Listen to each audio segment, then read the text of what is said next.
completed 150 crores of gross box office collection. ഇന്ന് നമ്മളിവിടെ കൂടിയിരിക്കുന്നത് ആടുജീവിതം ലോക സിനിമയിലേക്ക് എന്ന ഒരു ടോപ്പിക്കിനെ കുറിച്ചൊരു ഡിസ്കഷനാണ്. We have an esteemed panel of guests who have been kind enough to participate and be a part of this. We have Srikandan Nair sir, the legend from 24 News. We have Abhilash Mohan sir from Madhubhumi News. We have Pramod Mohan sir from Media One. We have Mohammad Rashid sir from Manorama News, and we have Jevin Tutu from Asianet News. We welcome everybody on behalf of Visual Romance. I would like to welcome all of you for this discussion. And Santosh sir accepted our invitation to be a moderator for this. Thanks a lot for coming and joining us the last minute invite. നമ്മൾ തുടങ്ങുന്നതിന് മുമ്പ് I would like to invite for a song. I would like to invite Jitin to start with the song. Thanks a lot. I'm so happy to be here. And നമ്മൾ ഇപ്പോൾ ഒരു Aussies trip കഴിഞ്ഞ് വന്നതേ ഉള്ളൂ. So ഒരു very fun and എന്താ പറയുക അടിപൊളി ട്രിപ്പായിരുന്നു അത്. ആൻഡ് ഫസ്റ്റ് ഞാൻ എല്ലായിടത്തും പറയുന്നതാണ്, I have to thank Blessy sir. ചെറിയൊരു നമ്മൾ അതിനെ വിളിച്ചത് പോർട്ട് ലൈഫിനായിരുന്നു. We were stuck for a day in the airport. ഞാനും so I would like thank എന്താ പറയുക ബ്ലെസ്സി സാറേയും റഹ്മാൻ സാറേയും ഈ ഒരു സമയത്ത്. ആൻഡ് ഇത്രയും എന്താ പറയുക ഇത്രയും വലിയൊരു പ്രോജക്റ്റിൽ ഈ ഒരു പാട്ട് പാടി ഒരു ചെറിയ ഭാഗമാകാൻ പറ്റും.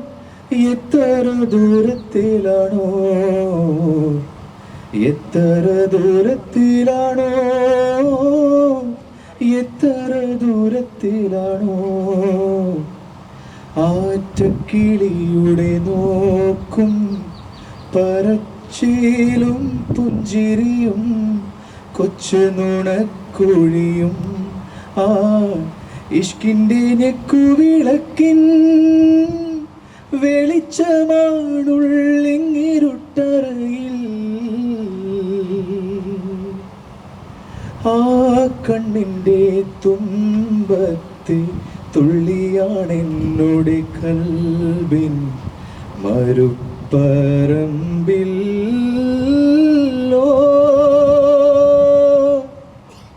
പെരിയോനേ റഹ്മാനേ പെരിയോനേ റഹീ പെരിയോനേ റഹ്മാനേ പെരിയോനേ റഹീ. Thank you. Now you can take charge, Santosh. Over to you. നമസ്കാരം. ഞാൻ ഒരു ലോകസഞ്ചാരി എന്ന് ആരോപിക്കപ്പെടുന്ന വ്യക്തിയായതുകൊണ്ട് ഒരു ചെറിയ സംഭവം പറഞ്ഞുകൊണ്ട് ഞാനങ്ങ് തുടങ്ങാം. 2009 ഞാൻ അർജൻറ്റീനയിലൂടെ സഞ്ചാരത്തിന് വേണ്ടിയുള്ള ചിത്രീകരണത്തിന് വേണ്ടിയുള്ള യാത്രകളിലായിരുന്നു. അപ്പോൾ ബ്യൂണസ് എയർസിൽ നിന്ന് കുറച്ച് ഉൾനാടുകളിലേക്ക് ഒരു യാത്ര പോയി. അത് ആ നാടുകളിലേക്ക് നമുക്ക് തനിച്ച് ക്യാമറയുമായിട്ട് നമ്മുടെ മറ്റ് പല രാജ്യങ്ങളിലും സഞ്ചരിക്കുന്ന പോലെ അത്ര എളുപ്പമല്ലായിരുന്നതുകൊണ്ട് ഒരു ഗ്രൂപ്പ് ടൂറിൻ്റെ ഭാഗമായിട്ടാണ് പോയത്, ഒരു ബസ്സിൽ. അപ്പോൾ ബ്യൂണസ് എയർസിൽ നിന്ന് യാത്ര പുറപ്പെട്ടു. ഒരു 35 ആളുകൾ ആ ബസ്സിലുണ്ട്, ഞാനുമുണ്ട്. യാത്ര തുടങ്ങി അധികം താമസിയാതെ തന്നെ ടൂർ ഗൈഡ് എല്ലാവരെയും പരിചയപ്പെടുത്തും. ഏതൊക്കെ നാട്ടിൽ നിന്ന് വരുന്നു, പേരെന്താണ്, ബ്രീഫായിട്ട് മാത്രം. അപ്പോൾ ഞാൻ മുൻപിലിരിക്കാനാണ് സാധാരണ ഇഷ്ടപ്പെടുന്നതെങ്കിലും അന്ന് സീറ്റ് കിട്ടിയത് കുറച്ച് പുറകിലായിട്ടാണ്. അപ്പോൾ ഞാൻ കയറിയപ്പോൾ മുതൽ ചിത്രീകരണം ഇതൊന്ന് ഷൂട്ട് ചെയ്തെടുക്കുക എന്നുള്ള വ്യഗ്രതയിലാണ്. ഇങ്ങനെ ഓരോരുത്തരെ ഇൻട്രൊഡ്യൂസ് ചെയ്ത് എന്ന് വന്നു. അവസാനം എൻ്റെ അടുത്തെത്തി. ഞാൻ സന്തോഷ് ജോർജ്, ഇന്ത്യയിൽ നിന്നാണ് എന്ന് പറഞ്ഞു. ഉടനെ ഗൈഡ് എൻ്റെ കയ്യിൽ നിന്ന് മൈക്ക് പിടിച്ചു വാങ്ങിയിട്ട് അവർ പറഞ്ഞു, എല്ലാവരും ഒന്ന് കൈയടിക്കൂ, ഒരു കാരണമുണ്ട്. അപ്പോൾ എനിക്ക് മനസ്സിലായില്ല, അതുവരെ നിരവധി ലോകരാജ്യങ്ങളിലൂടെ പോയിട്ടും ഇന്ത്യക്കാരനാണെന്ന് പറഞ്ഞിട്ട് ആരും കൈയടിച്ചിട്ടില്ല. അപ്പോൾ എനിക്കും ആകാംക്ഷയായി. അപ്പോൾ അദ്ദേഹം മൈക്കിൽ കൂടെ പറഞ്ഞു, ഇന്നലെ ഓസ്കാർ അവാർഡുകൾ പ്രഖ്യാപിച്ചു. അതിൽ ഇന്ത്യൻ സിനിമയ്ക്കാണ് അയാൾ തെറ്റിദ്ധരിച്ച് പറഞ്ഞതാണെങ്കിലും ഇന്ത്യൻ സിനിമയ്ക്ക് സ്ലങ് ഡോഗ് മില്യനർ എന്ന് പറയുന്ന ഇന്ത്യൻ സിനിമയ്ക്ക് 6 or 7 ഓസ്കാറുകൾ കിട്ടിയിരിക്കുന്നു. ഇന്ത്യക്കാരെ നമുക്കൊന്ന് അഭിനന്ദിക്കാം. എല്ലാവരും കൈയടിച്ചു. ഈ 35 പേരും കൈയടിച്ചു എന്ന് മാത്രമല്ല, ആ യാത്രയിലുടനീളം തിരിച്ചിവിടെ എത്തുവോളം മറ്റ് ടൂറിസ്റ്റുകൾ ഉൾപ്പെടെയുള്ള ആളുകൾ നമുക്കൊരു സ്പെഷ്യൽ പരിഗണനയാണ് തന്നത്. കാണുമ്പം ഓഹോ, ഒരു ബഹുമാനം, ആദരവ്. അന്നേ വരെയും അതിനുശേഷവും ഇന്ത്യക്കാരൻ എന്ന പേരിൽ യാത്ര ചെയ്തിട്ട് എനിക്ക് അങ്ങനെ ഒരു ആദരവ് കിട്ടിയിട്ടില്ല. അതിന് മാത്രമൊന്നും ഞാൻ ചെയ്തിട്ടില്ലാത്തത് കൊണ്ടും ഈ നാട്ടിനെ കുറിച്ച് അവർക്ക് അറിയാത്തത് കൊണ്ടും ആവാം. അപ്പോൾ അന്ന് എനിക്കൊരു കാര്യം മനസ്സിലായി, ഓസ്കാർ വേദിയിൽ പേര് അനൗൺസ് ചെയ്യപ്പെട്ട് കഴിഞ്ഞാൽ ആ രാജ്യം അതുവരെ എന്ത് ചെയ്തു, അതുവരെ എന്തൊക്കെ നേട്ടം ഉണ്ടാക്കി എന്നതൊക്കെ വിസ്മരിച്ചുകൊണ്ട് ലോകം ആദരിക്കുന്ന ഒരു ദിവസത്തിലേക്ക് കടക്കുകയാണ്. ഈ സംഭവം ഞാൻ പറയാൻ കാര്യം, നമുക്കറിയാം നമ്മൾ ഇന്ന് ആഘോഷിക്കുന്നത് അല്ലെങ്കിൽ ഇന്നിവിടെ ഒത്തുചേർന്നിരിക്കുന്നത് ഒരു സിനിമയുടെ 25ാമത്തെ ദിവസം നമ്മളൊന്ന് ആഘോഷിക്കാൻ വേണ്ടിയിട്ടാണ്. മലയാള സിനിമയിൽ 25 ദിവസങ്ങൾ ഒരു സിനിമ പിന്നിട്ടു എന്നത് വലിയ അത്ഭുതമൊന്നുമല്ല. 100, 120, 200, 250, 365 ദിവസം വരെ പിന്നിട്ട സിനിമകളുണ്ട്. പക്ഷേ ഈ സിനിമ എന്താണ് വ്യത്യസ്തമാക്കുന്നതെന്ന് വെച്ചാൽ, നമുക്ക് ലോകത്തിന് മുന്നിൽ മലയാളത്തിന്, കേരളത്തിന് മുന്നോട്ട് വയ്ക്കാൻ കഴിയുന്ന ഒരു ഉൽപ്പന്നം കിട്ടിയിരിക്കുന്നു, ഒരു സൃഷ്ടി കിട്ടിയിരിക്കുന്നു എന്നുള്ളതാണ്. അതിൽ നമുക്ക് അഭിമാനിക്കാൻ കഴിയണം. ഈ 25 ദിവസം പിന്നിടുമ്പോൾ ഒരു കാര്യം തെളിയിച്ചു, ഇത് മനുഷ്യൻ സ്വീകരിച്ച, മനുഷ്യൻ്റെ ഹൃദയത്തെ സ്പർശിച്ച ഒരു സിനിമയാണ്. ഇത് ഭാഷയ്ക്ക് അതീതമായി ആളുകൾ ഉൾക്കൊണ്ടു കഴിഞ്ഞ ഒരു സിനിമയാണ്. എത്രയോ മേഖലകളിൽ നിന്ന് അതിപ്രശസ്തരും സിനിമയെ നിശിതമായി വിമർശിക്കുകയും ശക്തമായി സമീപിക്കുകയും ചെയ്യുന്ന ആളുകളും അവരുടെ സന്ദേശങ്ങളിലൂടെ ഈ സിനിമയെ പുകഴ്ത്തിക്കൊണ്ടിരിക്കുന്നു. അപ്പോൾ ഈ സിനിമ പിറന്നു വീണ മലയാളം, കേരളം ഈ സിനിമയെ ഇനി എങ്ങനെ പ്രയോജനപ്പെടുത്താൻ പോകുന്നു? ഈ സിനിമയിലൂടെ കേരള സമൂഹം മലയാളം എന്ന ഭാഷ എങ്ങനെ ലോകത്തിൻ്റെ പ്ലാറ്റ്ഫോമിലേക്ക് എത്താൻ പോകുന്നു? അതിനെക്കുറിച്ചാണ് നമുക്കിന്ന് ചർച്ച ചെയ്യേണ്ടത്, നമുക്ക് ഡിസ്കസ് ചെയ്യേണ്ടത്. അതിൽ നമ്മുടെ ക്രിയേറ്റീവായ കോൺട്രിബ്യൂഷൻസ്, ഒപ്പം ഈ സിനിമ എന്തുകൊണ്ട് വ്യത്യസ്തമാകുന്നു, ഈ സിനിമയുടെ ലോക പ്ലാറ്റ്ഫോമിലേക്ക് എത്തുമ്പോൾ ഉള്ള പ്രത്യേകതകൾ എന്തൊക്കെയാണ്, ഇത് ചർച്ച ചെയ്യാൻ വേണ്ടിയാണ് നമ്മുടെ മാധ്യമ മേഖലയിലെ ഏറ്റവും പ്രമുഖ വ്യക്തികൾ ഇവിടെ ഒത്തുചേർന്നിരിക്കുന്നത്. ഞാനതിൻ്റെ ഒരു ആമുഖം പറയുന്നു എന്ന് മാത്രമേ ഉള്ളൂ. മോഡറേറ്റർ എന്ന നിലയിലൊക്കെ എന്നേക്കാൾ പ്രഗത്ഭരായ ആളുകളാണ് ഈ വട്ടത്തിലിരിക്കുന്ന ആളുകളൊക്കെ തന്നെ. അതുകൊണ്ട് അവരെ മോഡറേറ്റ് ചെയ്യുക എന്നതല്ല എൻ്റെ ജോലി. ഈ സിനിമ മുന്നോട്ട് വയ്ക്കുന്ന ഒരാശയം നമുക്കറിയാം. ഒരു ജീവിതം തേടി, ജീവിതം പിടിക്കാൻ വേണ്ടി, ജീവിക്കാൻ വേണ്ടി നാടുവിട്ടു പോകേണ്ടി വരുന്ന കോടാനുകോടി മനുഷ്യരുടെ, അവരെ പ്രതിനിധാനം ചെയ്യുന്ന ഒരു വ്യക്തിയുടെ കഥയാണ്. ഞാൻ ഈ ലോകയാത്ര നടത്തുമ്പോൾ ശ്രദ്ധിച്ചിട്ടുള്ള കാര്യം, ഈ മൈഗ്രേഷൻ കേരളത്തിൽ നിന്ന് നമ്മൾ പലപ്പോഴും ചിന്തിക്കും, കേരളത്തിൽ നിന്നാണ് ഏറ്റവും അധികം ആളുകൾ വിദേശ രാജ്യങ്ങളിലേക്ക് പോകുന്നത്. ഇപ്പോഴാണെങ്കിൽ ചെറുപ്പക്കാർ വരെ ഒഴുകിക്കൊണ്ടിരിക്കുന്ന ഒരു കാലമാണ്. ഇത് കേരളത്തിൻ്റെ മാത്രം പ്രശ്നമല്ല, അല്ലെങ്കിൽ കേരളം മാത്രം അഭിമുഖീകരിക്കുന്ന പ്രശ്നമല്ല. നമ്മൾ യൂറോപ്പിലേക്ക് ചെല്ലുമ്പോൾ, മെഡിറ്ററേനിയൻ സമുദ്രത്തിലൂടെ കപ്പലിൽ യാത്ര ചെയ്താൽ, അല്ലെങ്കിൽ മാൾട്ട പോലുള്ള രാജ്യങ്ങളിൽ ചെല്ലുമ്പോൾ നമ്മൾ ഓരോ ദിവസവും കാണുന്നത് നോർത്ത് ആഫ്രിക്കയിൽ നിന്ന് മീൻ പിടിക്കാൻ പോകുന്ന ബോട്ടുകളിൽ പോലും യൂറോപ്പ് എന്നൊരു സ്വപ്ന ലോകം മുന്നിൽ കണ്ടുകൊണ്ട് ജീവൻ പണയം വെച്ച് കുടിയേറാൻ വേണ്ടി വ്യഗ്രതയോടെ കടന്നു പോകുന്ന ആളുകൾ. ലാറ്റിൻ അമേരിക്കൻ ഭാഗങ്ങളിൽ നിന്ന് മെക്സിക്കോ കടന്ന് വലിയ വൻമതിലും വേലിക്കെട്ടുകളും കടന്ന് അമേരിക്ക എന്ന സ്വപ്ന രാജ്യത്തേക്ക് ഒന്ന് കയറാൻ വേണ്ടി പോകുന്ന ആളുകൾ, ഇതിനിടയിൽ മരിച്ചു വീഴുന്ന നിരവധി ആളുകൾ. അപ്പോൾ ഇത്തരത്തിൽ ജീവസന്ധാരണത്തിന് വേണ്ടി വെല്ലുവിളികളെ നേരിട്ട് മരണം വരെ വരിക്കുന്ന 10,000-കണക്കിന് ആളുകളുടെ പറയപ്പെടാത്ത കഥകൾ ഓരോ ദിവസവും സംഭവിക്കുന്നുണ്ട്. അതിൻ്റെ ഒരു പ്രതിനിധിയായി ലോകം ചർച്ച ചെയ്യാൻ സാധ്യതയുള്ള, ലോകം ചർച്ച ചെയ്യേണ്ട ഒരു വിഷയം തന്നെ, ലോക നിലവാരമുള്ള ഒരു വിഷയം, ലോക നിലവാരമുള്ള ശൈലിയിൽ, ലോക നിലവാരമുള്ള ടെക്നോളജിയിൽ നമ്മൾ മുന്നോട്ട് വെച്ചിരിക്കുന്നു. ഇത് ലോകത്തിന് മുൻപിൽ ഈ കാലഘട്ടത്തിൽ മലയാളത്തിന്, മലയാളിക്ക്, കേരളത്തിന് മുന്നോട്ട് വയ്ക്കാവുന്ന ഏറ്റവും നല്ല ഒരു ക്രിയേറ്റീവ് പ്രോഡക്റ്റാണ്. ഇതിനെ നമുക്ക് പ്രയോജനപ്പെടുത്താൻ മലയാളി സമൂഹം മുന്നോട്ട് വരണം. ഇവിടുത്തെ ബുദ്ധിജീവി സമൂഹം, മാധ്യമങ്ങൾ, ഇവിടുത്തെ മറ്റ് മേഖലയിലുള്ളവരൊക്കെ മുന്നോട്ട് വന്ന് നമുക്കിതിനെ ഒരു മൂവ്മെൻ്റ് ആക്കി എങ്ങനെ മാറ്റാൻ കഴിയുമെന്നുള്ളത് നമുക്ക് ചിന്തിക്കേണ്ടതുണ്ട്. അതിനുള്ള ഒരു ചർച്ചയുടെ തുടക്കമായി ഇത് മാറട്ടെ. ഇത് കേരളം കൊണ്ട് തീരേണ്ടതല്ല, ഇത് ഇന്ത്യയുടെ പാൻ ഇന്ത്യൻ ലെവലിലുള്ള ഒരു ചർച്ചയായിട്ട് നമുക്കിത് മാറ്റേണ്ടതുണ്ട്. കൂടാതെ ഇത് നമുക്കറിയാം, സമയബന്ധിതമാണിത്. അത് 3-4 വർഷം, 5-6 വർഷം നമുക്കിതിനില്ല. അടുത്ത ഏതാനും നാളുകൾ കൊണ്ട് നമുക്കിതിനെ പ്രയോജനപ്പെടുത്താൻ കഴിയണം. ഇവിടെയാണ് മലയാളി, കേരളം, മലയാള സംസ്കാരം, കേരള സംസ്കാരം എന്ന വികാരം നമുക്ക് ജ്വലിപ്പിക്കേണ്ടത്. അന്യനാട്ടുകാർ, മറ്റ് സംസ്കാരക്കാർ അവർക്ക് വേണ്ടി ഒന്നിച്ചു നിൽക്കുന്നത് കാണുമ്പോൾ അസൂയപ്പെടുക മാത്രമല്ല, നമുക്കും അത് സാധ്യമാകുമെന്നും നമ്മുടെ ഒരു സിനിമ ലോക നിലവാരത്തിലേക്ക് എത്തിച്ച് ലോകത്തിന് മുൻപിൽ നിവർന്നു നിൽക്കാൻ, കുടിയേറി പണിയെടുക്കാൻ കഴിയുന്ന സമൂഹം മാത്രമല്ല, ലോകത്തിന്റെ മുമ്പിൽ അഭിമാനകരമായ ചില സാധനങ്ങൾ മുന്നോട്ട് വെക്കാൻ കഴിയുന്ന ഒരു ജനസമൂഹം കൂടിയാണ് എന്ന് നമ്മൾ തെളിയിക്കേണ്ടിയിരിക്കുന്നു. അതിനുള്ള ഒരു അവസരമായി ഈ ആടുജീവിതത്തെ നമുക്ക് മാറ്റാം. അതിന് മുന്നിട്ടിറങ്ങിയ, അതിന് ചുക്കാൻ പിടിച്ച ബ്ലസ്സി സാറിനെയും പൃഥ്വിരാജിനെയും അദ്ദേഹത്തിന്റെ അവരുടെ ആ ടീമിനെയും എല്ലാം നമുക്ക് അപ്രീഷിയേറ്റ് ചെയ്യാം. ഞാൻ അവർക്കെല്ലാം അഭിനന്ദനം അർപ്പിക്കുകയും കൂടെ ചെയ്യുന്നു. ഞാൻ അടുത്തതായിട്ട് അടുത്ത ആളുകളിലേക്ക് കൈമാറുന്നു. ശ്രീകണ്ഠൻ സാർ. Thank you. അല്ലാത്ത ഒരു പ്രദേശത്ത് ജീവിക്കുന്ന ഒരു കുടുംബത്തിന് അല്ലെങ്കിൽ ഒരു വ്യക്തിക്ക് അയ്യോ സമാധാനപരമായ ഒരു ജീവിതം ജീവിക്കണമെങ്കിൽ മറ്റൊരു സ്ഥലത്തേക്ക് യാത്രയായി അവിടെ ജീവിക്കാം എന്ന് ആഗ്രഹിക്കുന്നത് പൊളിറ്റിക്കൽ. അപ്പോൾ എന്താണ് ഈ സെഗ്രിഗേഷൻ എന്ന് പറയുന്നത്? ഇത്രയും വലിയൊരു ലോകമുള്ളപ്പോൾ അവിടെ ചില സ്ഥലങ്ങളിലാണ് ഇക്കോണമിക്കലി ബെറ്റർ, പൊളിറ്റിക്കലി ബെറ്റർ, അല്ലെങ്കിൽ ഹ്യൂമാനിറ്റേറിയൻ സ്ഥിതിഗതികൾ കുറച്ചുകൂടെ ബെറ്റർ ആകുന്നത്. ഈ സെഗ്രിഗേഷൻ എന്ന് പറയുന്നത്, ഞങ്ങൾ നിങ്ങൾ എന്ന് പറയുന്ന സെഗ്രിഗേഷൻ എന്ന് പറയുന്നത് ഇൻഫാക്ട് ഈ സിനിമ കൺസീവ് ചെയ്യപ്പെട്ട 2009 എന്ന കാലഘട്ടത്തിനേക്കാൾ കൂടുതൽ ഇന്ന് പ്രസക്തമാണ് നമ്മുടെ ഇന്നത്തെ ഒരു ജനറൽ കാര്യങ്ങൾ. ഇന്ന് നമ്മൾ ഇവിടെ ഈ സിനിമയെക്കുറിച്ച് സംസാരിക്കുമ്പോഴും ലോകത്തിന്റെ പലയിടങ്ങളിൽ ബോർഡേഴ്സ് എങ്ങനെ പ്രൊട്ടക്ട് ചെയ്യാം, അന്യരെ എങ്ങനെ നമ്മുടെ രാജ്യത്തേക്ക് കൊണ്ടുവരാതെ ഇരിക്കാം എന്നുള്ളതിനെ കുറിച്ച് വളരെ തീവ്രമായ ചർച്ചകൾ നടന്നുകൊണ്ടിരിക്കുന്ന ഒരു കാലഘട്ടമാണ്. നമ്മളൊരു കാര്യം ആലോചിക്കേണ്ടത് 100 ചില്ലാനം വർഷങ്ങൾക്ക് മുമ്പ് വിസ ഇല്ല ഈ ലോകത്ത്. ആർക്ക് വേണമെങ്കിലും എങ്ങോട്ട് വേണമെങ്കിലും പോകാം. അവിടെ നിന്ന് നമ്മുടെ എക്സിസ്റ്റൻസിന്റെ ഒരു മൈക്രോകോസമായ 100 വർഷങ്ങൾക്കിപ്പുറം നമ്മൾ ഇന്ന് ഏറ്റവും കൂടുതൽ ചർച്ച ചെയ്യുന്നത് how do we protect our borders എന്നുള്ളതിനെ കുറിച്ചാണ്.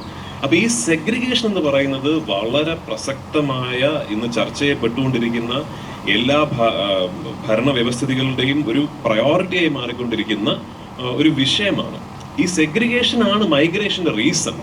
അത് ഇന്ന് എക്സ്ട്രീംലി റെലവെന്റ് ആയ, എക്സ്ട്രീംലി ഇന്ന് ടുഡേസ് പ്രോബ്ലമായ ഒരു വിഷയമാണ്. ഈ വിഷയത്തിൽ നിന്നുണ്ടാകുന്നതാണ് ഈ മൈഗ്രേഷനും.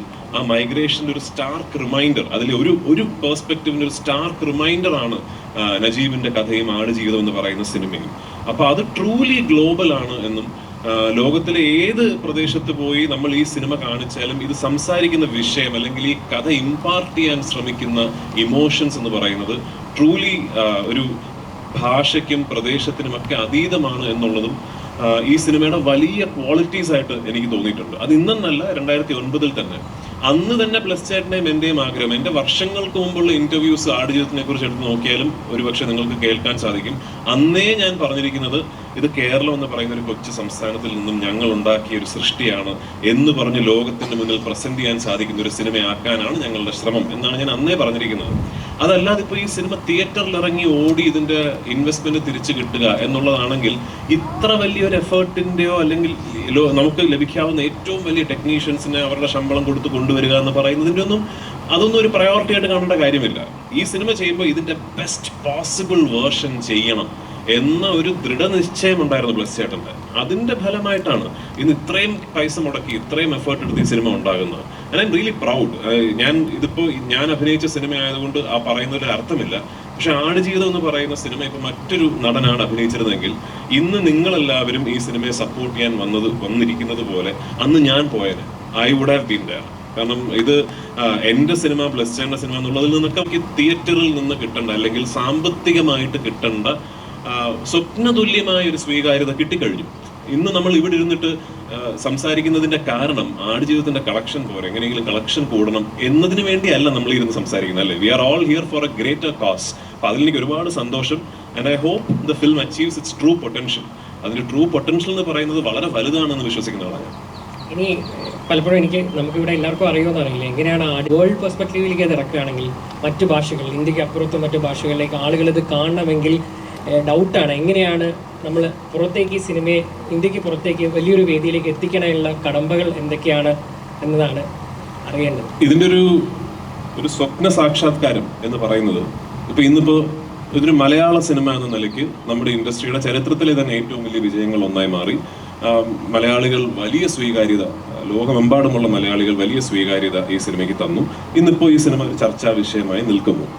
ഈ ചർച്ചകൾ ആടുജീവിതത്തെക്കുറിച്ച് നടന്നുകൊണ്ടിരിക്കുമ്പോൾ തന്നെ ഒരു വലിയ സ്റ്റുഡിയോ ഹൗസ് അല്ലെങ്കിൽ ഒരു ഇൻഡിപെൻഡന്റ് വെഞ്ചർ ക്യാപിറ്റലിസ്റ്റ് ഇൻവെസ്റ്ററോ അങ്ങനെ ആരെങ്കിലും ഇതൊരു എക്സ്ട്രീം പൊട്ടൻഷ്യൽ ഉള്ള ഒരു പീസ് ഓഫ് ആർട്ടാണ് എന്ന് തിരിച്ചറിഞ്ഞ് ഇതിൻ്റെ ഒരു ഇന്റർനാഷണൽ പ്രസൻസ്. ഇപ്പം ഞാനൊരു ചെറിയ കഥ പറയാം. 16 ലക്ഷം രൂപയ്ക്ക് നിർമ്മിച്ച സിനിമയാണ് സന്തോഷ് ശിവൻ സംവിധാനം ചെയ്ത ടെററിസ്റ്റ് എന്ന് പറയുന്ന സിനിമ. 16 ലക്ഷം രൂപയാണ്.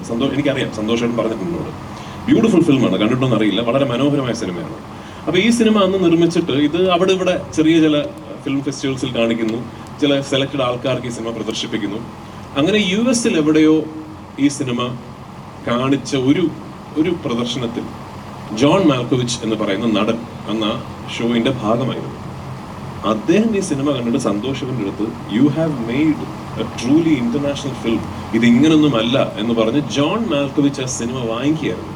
ഇത് നിങ്ങൾ ടെററിസ്റ്റിന്റെ ബ്ലൂറേയോ DVD എടുക്കുകയാണെങ്കിൽ ജോൺ മാൽക്കോവിച്ച് പ്രസൻസ് എന്ന് മുകളിലുണ്ട്. അദ്ദേഹം ഈ സിനിമ ടെററിസ്റ്റ് എന്ന സിനിമ ഏറ്റെടുത്തതിന് ശേഷമാണ് അതിന് ആക്ച്വലി ഒരു ഫുൾ ഓൺ ഇന്റർനാഷണൽ റെക്കഗ്നിഷൻ കിട്ടുന്നതും പല രാജ്യങ്ങളിൽ ഈ സിനിമ പ്രദർശിപ്പിക്കപ്പെടുന്നതും. അങ്ങനെ എന്തെങ്കിലുമാണ് ഇനി സംഭവിക്കേണ്ടത് ആടുജീവിതം എന്ന സിനിമയ്ക്ക്. അതാണ് ഇതിന്റെ അടുത്തൊരു ബ്ലസ് ചേട്ടനും ഞാനും കിടന്നുറങ്ങുമ്പോൾ ഇപ്പോൾ കാണുന്ന സ്വപ്നം അതാണ്. നമ്മൾ ഏതെങ്കിലും ഒരു അറീനയിൽ ഒരാൾ ഈ സിനിമ കണ്ടിട്ട് man this film deserves to travel എന്ന് പറയുകയും അപ്പോൾ ആൾക്കാരെ എനിക്കറിയാം ഇപ്പൊ തന്നെ ചോദ്യങ്ങൾ വരും, എന്നാ പിന്നെ അതിന്റെ ചെലവ് പൃഥ്വിരാജ് ഏറ്റെടുത്തൂടെ, അല്ലെ ബ്ലസ്സിക്ക് അങ്ങ് ഏറ്റെടുത്തൂടെ എന്നുള്ളത്.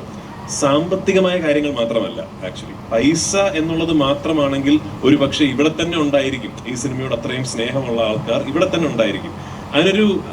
അതിനൊരു പ്രോസസ്സിനെ കുറിച്ചുള്ള ഒരു അറിവ് വേണം, അത് എക്സിക്യൂട്ട് ചെയ്യാനുള്ള ഒരു എന്താ പറയാ ഒരു ബാക്കപ്പ് വേണം, ഇൻഫ്രാസ്ട്രക്ചർ വേണം, പിടിപാട് വേണം എന്ന്. എക്സാക്ട്ലി. എന്തെങ്കിലും ഒരു കാലഘട്ടത്തിൽ അത് എനിക്ക് ഉണ്ടാവുകയാണെങ്കിൽ സത്യമായിട്ടും അന്നൊരു ആടുജീവിതം ഉണ്ടായാൽ ഞാൻ അത് ചെയ്യും കേട്ടോ, 100%. എന്തായാലും 2 വട്ടം സിനിമ കണ്ടെന്ന ആള് എന്ന രീതിയിൽ എനിക്ക് പറയാവുന്നതാണ്. വെൽ ഡിസേർവ്ഡ് ആണ്, എല്ലാ സപ്പോർട്ടും ഉണ്ടാവും. ബാക്കി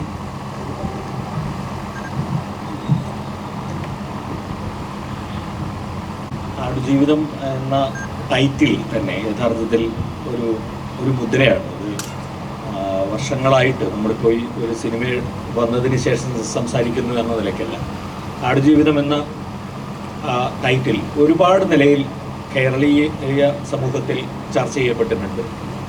ആടുജീവിതം എന്ന നോവൽ ഇറങ്ങിയ സമയത്ത് ഞാൻ ഓർക്കുന്നത് പെട്ടെന്ന് അത് ആളുകൾക്കിടയിൽ കൈമാറ്റം ചെയ്യപ്പെട്ട് വായിച്ചുകൊണ്ടിരിക്കുകയായിരുന്നു. അപ്പോൾ ഒരു ഘട്ടം എത്തിയ സന്ദർഭത്തിൽ ആടുജീവിതം വായിച്ചവരും വായിക്കാത്തവരുമായി കേരളം മാറി എന്ന് വേണമെങ്കിൽ പറയാം. ആ നിലയിൽ അത്രയധികം സ്വീകാര്യത നോവലിന് വരികയും ഞാനൊക്കെ സത്യം പറഞ്ഞാൽ ഒരു രാത്രിയാണ് വായിക്കുന്നത്. അപ്പോൾ ഒറ്റ രാത്രി കൊണ്ട് ഇത് കടന്നു പോകുമ്പോൾ നമ്മുടെ മനസ്സിലുണ്ടാകാവുന്ന ഒരുപാട് ഇമോഷണൽ വേവ്സ് ഇങ്ങനെ അനുഭവിച്ചിട്ട് തന്നെയാണ് അത് വായിച്ചത്. സമാനമായി ഇന്നിപ്പോൾ ആടുജീവിതം കണ്ടവരും കാണാത്തവരുമായി കേരളം മാറിയിട്ടുണ്ട് എന്ന് എനിക്ക് തോന്നുന്നു. കാണാത്തവർക്ക് യഥാർത്ഥത്തിൽ അതെന്താണ്, പല കാരണങ്ങൾ കൊണ്ടായിരിക്കും അവർ കാണാതെ പോകുന്നുണ്ടാവും. അസൗകര്യങ്ങൾ വല്ലതും ഉള്ളതും കൊണ്ടായിരിക്കും കാണാതിരിക്കുന്നത്. അല്ലാതെ ആ സിനിമ കാണണ്ട എന്ന് വെച്ചിട്ട് ഒരാൾ കാണാതിരിക്കുമെന്ന് ഞാൻ വിചാരിക്കുന്നില്ല. അപ്പോൾ അങ്ങനെ ഒരു എന്താ പറയുക, ഒരു എസെൻഷ്യാലിറ്റി ഒരു സിനിമയ്ക്ക് ഉണ്ടാക്കുക, ഒരു പുസ്തകത്തിനുണ്ടാവുക എന്ന് പറയുന്നത് വളരെ അപൂർവമായി മാത്രം സംഭവിക്കുന്നതാണ്. അപ്പോൾ ആടുജീവിതം ആ പുസ്തകം ഇറങ്ങിയ സമയത്ത് ആ ഒരു ചെറിയ പുസ്തകമായിട്ട് ഗ്രീൻ ബുക്സ് ഇറക്കിയതാണ്. എന്ന് വെച്ചാൽ അന്ന് അതിൻ്റെ പിക്ചേഴ്സോ അങ്ങനെയുള്ള കാര്യങ്ങളോ ഒന്നും ഇല്ലായിരുന്നു. വളരെ കുറച്ച് പേജസ് മാത്രമാണ് നോവലിനുണ്ടായിരുന്നത്. അതുകൊണ്ട് അത് പെട്ടെന്ന് വായിക്കാനും ഇതെങ്ങനെയാണ് ഇത്രയും ചെറിയൊരു നോവൽ ഇത്രയും വലിയൊരു വിപ്ലവം ഉണ്ടാക്കുന്നത് എന്നൊരു തോന്നലിലേക്ക് ആളുകൾ എത്തിയിരുന്നു. സമാനമായി ഞാൻ വിചാരിക്കുന്നത് വളരെ ചെറിയൊരു എഫേർട്ട് എടുത്തിട്ട് ആടുജീവിതം എന്നൊരു സിനിമ അതേ നിലയ്ക്ക്, അത് ഇത്ര ചെറുതാണല്ലോ, അല്ലെങ്കിൽ ഇത്രയല്ലേ ഉള്ളൂ, ഒരു കഥാപാത്രത്തെ കൊണ്ട് ഇത്രയൊക്കെ കാര്യങ്ങൾ ചെയ്യിച്ചു കഴിഞ്ഞാൽ പെട്ടെന്ന് തന്നെ അതൊരു സിനിമയാക്കാമല്ലോ എന്ന തോന്നലിലേക്ക് എങ്ങാനും പോയിരുന്നെങ്കിൽ യഥാർത്ഥത്തിൽ നമുക്ക് വലിയ നഷ്ടമാണ് ഉണ്ടാകുമായിരുന്നത് എന്ന് പറയാതിരിക്കാൻ വയ്യ. അതിനുവേണ്ടി ശ്രീ ബ്ലസ്സിയും ശ്രീ പൃഥ്വിരാജും എടുത്ത ആ എഫേർട്ട്, അത് മലയാള സിനിമ എന്താ പറയുക, അത് വണങ്ങേണ്ടതാണ് എന്ന് ഞാൻ പറയും. കാരണം അത്രയധികം പ്രയാസപ്പെട്ടിട്ടുണ്ട് ആ സിനിമയ്ക്ക് വേണ്ടി എന്നുള്ളത് ആ സിനിമയുടെ ഓരോ ഫ്രെയിമിലും നമുക്ക് മനസ്സിലാക്കാൻ കഴിയുന്നതാണ്. അപ്പോൾ ആ പ്രയാസവും ഒരുപക്ഷെ നജീബ് അനുഭവിച്ച ജീവിതം കുറേയൊക്കെ അനുഭവിച്ചുകൊണ്ട് മാത്രമേ അതൊരു കലാസൃഷ്ടിയായി പരിവർത്തിപ്പിക്കാൻ കഴിയൂ എന്നൊരു തോന്നലിലേക്ക് പൃഥ്വിരാജും ബ്ലസ്സിയും എത്തി എന്നാണ് എനിക്ക് തോന്നുന്നില്ല. കൂടാതെ ഗോകുൽ എന്ന പുതിയ നടൻ, സത്യത്തിൽ ഞാൻ അദ്ദേഹത്തെ ഇവിടെ കണ്ടു, ഞാൻ ചേർത്ത് പിടിച്ചു. കാരണം ഒരർത്ഥത്തിൽ ഹക്കീം മരിച്ചു പോകുന്ന നിമിഷം, ഞാൻ സത്യം പറഞ്ഞാൽ എനിക്ക് സിനിമയുടെ സെക്കൻഡ് പാർട്ടാണ് കൂടുതൽ ഇൻറ്റൻസ് ആയിട്ട് ഫീൽ ചെയ്ത് തന്നെ ഏറ്റവും അധികം ബാധിച്ചത് സെക്കൻഡ് പാർട്ടാണെന്ന് പറയാം. ആ സെക്കൻഡ് പാർട്ടിൽ ഈ സർവൈവലിന് വേണ്ടിയിട്ടുള്ള, അല്ല അവിടുന്ന് തിരിച്ചു വരാൻ വേണ്ടിയിട്ടുള്ള ആ ജേണിയിൽ ഭയങ്കരമായ നമ്മളെ ഇമോഷണലി നമ്മളെ വല്ലാതെ ഒരു പിന്നെ തളർത്തുന്ന ഒരു മൊമെൻ്റാണ് ഹക്കീമിൻ്റെ മരണം എന്ന് പറയുന്നത്. അപ്പോൾ ആ ഒരു മൊമെൻറ്റിലൊക്കെ അത് എത്തിക്കാൻ കഴിഞ്ഞത് അത് സിനിമയുടെ ഒരു ഭയങ്കര ഒരു ടോപ്പ് ഫോം എന്ന നിലയ്ക്ക് മാത്രമല്ല, മനുഷ്യനെ കുറിച്ച് ചിന്തിക്കുമ്പോഴുണ്ടാകും. ഞാൻ ചില കഥകളൊക്കെ എഴുതുന്ന ഒരാളാണ്. എനിക്കും അറിയാം ഈ കഥ എഴുത്തിൻ്റെ ഇതായിട്ടുള്ള അല്ലെങ്കിൽ അതിന് സംഭവിക്കുന്ന ഒരു തരം ഒരു തേർഡ് പിന്നെ ഒരു ലോകമുണ്ട്, ഒരു മൂന്നാമത്തെ ലോകമുണ്ട്. നമ്മൾ യഥാർത്ഥത്തിൽ കാണുന്നതും അത് നമ്മുടെ മനസ്സിലേക്ക് എത്തുന്നതും അതിനുശേഷം അത് ചെന്നെത്തുന്നതുമായിട്ടുള്ള ഒരു മൂന്നാമത്തെ ഒരു തലമുണ്ട് എന്ന് ഞാൻ വിചാരിക്കുന്നുണ്ട്. ആ മൂന്നാമത്തെ തലത്തിലേക്ക് നമുക്കത് എത്തിക്കാൻ കഴിഞ്ഞു, വിഷ്വലി എത്തിക്കാൻ കഴിഞ്ഞു എന്നതാണ് ആ സിനിമയുടെ ഏറ്റവും വലിയ വിജയമായിട്ട് ഞാൻ കാണുന്നത്.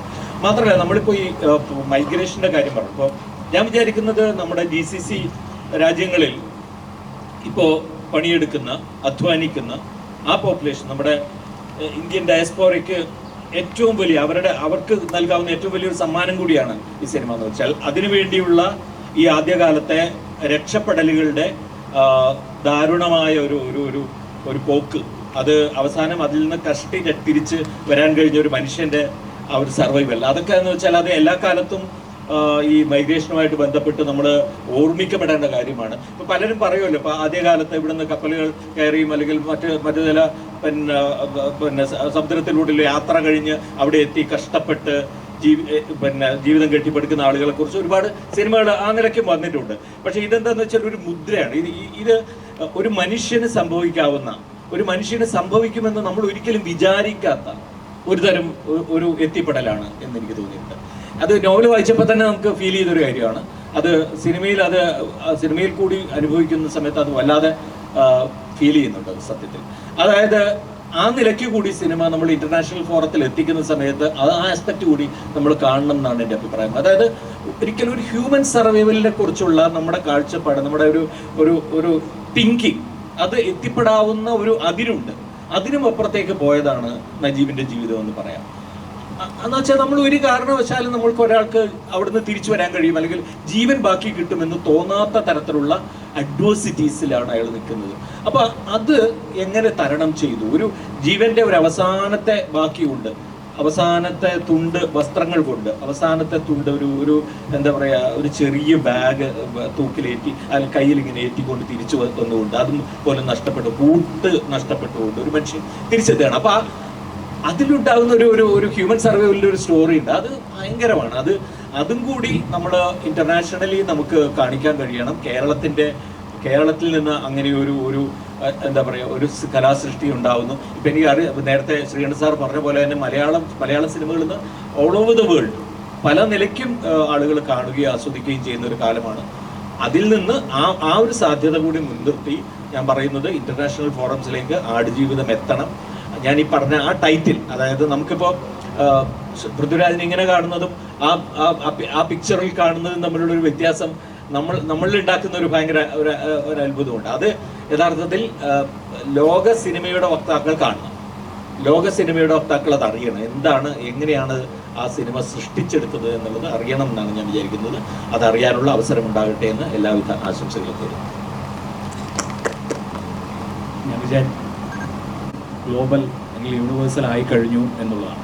കാരണം ഈ സിനിമ സംസാരിക്കുന്ന തീം എന്ന് പറയുന്നത് ലോകത്തെല്ലായിടത്തും ഒരുപോലെ ഉള്ള അതിജീവനമാണ്. അത് ലോകത്തെ ഏത് മനുഷ്യനെയും കണക്ട് ചെയ്യുന്ന ഒരു കാര്യമാണെന്നാണ് ഞാൻ വിചാരിക്കുന്നത്. ഈ സിനിമ തിയേറ്ററിൽ കണ്ടുകൊണ്ടിരുന്ന അത് പൂർത്തീകരിക്കുന്ന വേളയിൽ എനിക്ക് ഫീൽ ചെയ്തത് ഒരു തൊണ്ട വരളുന്നത് പോലത്തെ ഒരു അനുഭവമാണ്. വെള്ളം കുടിക്കണം എന്നൊക്കെ തോന്നുന്ന വിധത്തിലുള്ള ഒരു അനുഭവം ലോകത്താർക്കും തോന്നാം. കാരണം അതിൽ ഭാഷ ഒരു പ്രധാനപ്പെട്ട ഘടകമല്ല. ഒരു മലയാളിക്ക് മാത്രം കണ്ടാൽ മനസ്സിലാവുന്ന, അല്ലെങ്കിൽ ഒരു ഇന്ത്യക്കാരന് മാത്രം കണ്ടാൽ മനസ്സിലാവുന്ന ഒന്നല്ല. ഈ കുടിയേറ്റമാവട്ടെ, പ്രതീക്ഷയാവട്ടെ, സർവൈവൽ ആവട്ടെ, ഇത് ലോകത്തെല്ലായിടത്തുമുള്ള എല്ലാ മനുഷ്യർക്കും കണക്ട് ചെയ്യാൻ കഴിയുന്ന ഒന്നാണ്. ഈ സഹനം എന്ന് പറയുന്നത് ഏത് മനുഷ്യനും കണക്ട് ചെയ്യാൻ കഴിയുന്ന ഒന്നാണ്.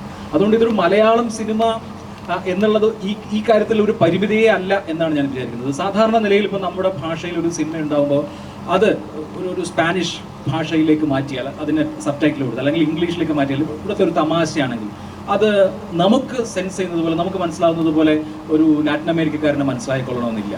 അതല്ലെങ്കിൽ ഇവിടുത്തെ നമുക്ക് കൾച്ചറലി ട്രഡീഷണലി നമുക്ക് പെട്ടെന്ന് ഐഡന്റിഫൈ ചെയ്യാൻ കഴിയുന്ന ഒരു കാര്യം വേറൊരു നാട്ടുകാരന് ഐഡന്റിഫൈ ചെയ്യാൻ കഴിയില്ല, അത് മലയാളിക്ക് ഐഡന്റിഫൈ ചെയ്യാൻ കഴിയും. പക്ഷേ ഈ സിനിമയെ സംബന്ധിച്ച് ഇതിന്റെ തീം എന്ന് പറയുന്നത് അങ്ങനെ അല്ലാത്തതുകൊണ്ട് ഏത് മനുഷ്യനും ലോകത്തെ ഏത് കോണിലും ഒരേ തരത്തിൽ ഈ സ്ട്രഗിള് അനുഭവിക്കാൻ, അത് ഐഡന്റിഫൈ ചെയ്യാൻ കഴിയുന്നു എന്നുള്ളതാണ് ഈ സിനിമയുടെ ഞാൻ കാണുന്ന ഏറ്റവും പ്രധാനപ്പെട്ട ഒരു കാര്യം. അതുകൊണ്ട് ഇതിനെ നമ്മൾ ഒരു ഗ്ലോബൽ വേദിയിലേക്ക് എന്തായാലും വരുമെന്നാണ് ഞാൻ വിചാരിക്കുന്നത്. അതിന് ഇപ്പം ഞാൻ ഇത്തരം സിനിമകൾ പല ഭാഷയിൽ, ഒന്നിപ്പോൾ ആഫ്രിക്കൻ, അതല്ലെങ്കിൽ ലാറ്റിൻ അമേരിക്കൻ, അതല്ലെങ്കിൽ ഇറാൻ, ഇവിടെ നിങ്ങളിലൊക്കെയുള്ള സിനിമ കണ്ടിട്ടുള്ളത് ഫെസ്റ്റിവലുകളിലാണ്. നമ്മൾ ഫെസ്റ്റിവലുകളിൽ പോകുമ്പോൾ ആ ഫെസ്റ്റിവൽ ബുക്ക് നോക്കി അതല്ലെങ്കിൽ ആളുകളുടെ അഭിപ്രായം അറിഞ്ഞ് നമ്മളൊരു സിനിമ കാണുന്നു, ആ സിനിമ നമ്മൾ അനുഭവിക്കുകയാണ്, ആ അനുഭവ തലം നമുക്ക് ലഭ്യമാവുകയാണ്. അപ്പോൾ ഈ സിനിമയെ സംബന്ധിച്ചും വിവിധ ഫെസ്റ്റിവലുകളിലേക്ക് പോകുമ്പോൾ സ്വാഭാവികമായും അതിൻ്റെ ഓഡിയൻസ് അവരവരുടെ നാടുകളിലേക്ക് അതിനെ കൊണ്ടുപോകുന്നതാണ് ഞാൻ വിചാരിക്കുന്നത്. കാരണം ഇപ്പോൾ തിരുവനന്തപുരത്തെ ഫെസ്റ്റിവൽ, ഇന്റർനാഷണൽ ഫിലിം ഫെസ്റ്റിവൽ തുടങ്ങുന്ന കാലത്ത് ചില സിനിമകൾ കാണുമ്പോൾ അത് എത്ര നമുക്ക് ഐഡന്റിഫൈ ചെയ്യാൻ എത്രമാത്രം കഴിയുന്നു അതിന്റെ പരിസരം എന്നുള്ളതാണല്ലോ. അപ്പോൾ അതനുസരിച്ച് നമ്മൾ ആ സിനിമ കാണുന്നു.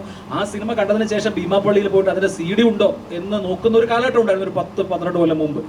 അപ്പോൾ നമ്മളൊരു സിനിമ അത് അത്രയും നമ്മൾ ആദ്യമായിട്ട് അങ്ങനെയാണ് അവിടെയാണ് കാണുന്നത്. പിന്നെ അതിന് നമുക്കത് കളക്ട് ചെയ്ത് വെക്കാൻ, അതല്ലെങ്കിൽ സുഹൃത്തുക്കളെ കാണിക്കാൻ തോന്നുന്ന വിധത്തിൽ നമുക്കതിനെ ഗ്ലോബലി ഒരു ഗ്ലോബൽ ഓഡിയൻസിന്, ഒരു ലാറ്റിൻ അമേരിക്കക്കാരന് അല്ലെങ്കിൽ ഒരു ആഫ്രിക്കക്കാരന് അത് ആ തരത്തിലുള്ള ഒരു അനുഭവം ഉണ്ടാക്കി കൊടുക്കുക എന്നുള്ളതാണ് അടുത്തതായിട്ട് വേണ്ടതെന്ന് തോന്നുന്നു. അത് സാധിക്കും. കാരണം ഈ സിനിമയുടെ ലാംഗ്വേജ് എന്ന് പറയുന്നത് ഈ പറഞ്ഞ അതിജീവനത്തിന്റെ ലാംഗ്വേജ് ആണ്.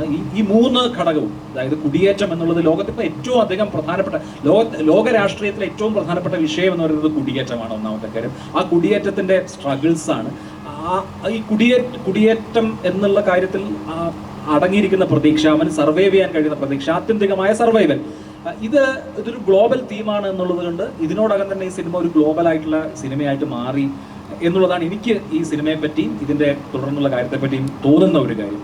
പിന്നെ മറ്റൊരു കാര്യമുള്ളത്, ഇപ്പോൾ സാധാരണ നിലയിൽ കലാമൂല്യമുള്ള സിനിമകൾ നമ്മുടെ നാട്ടിൽ ഇറങ്ങുമെങ്കിലും അതിന് പ്രേക്ഷക സ്വീകാര്യത വലിയ തോതിൽ കിട്ടാറില്ല.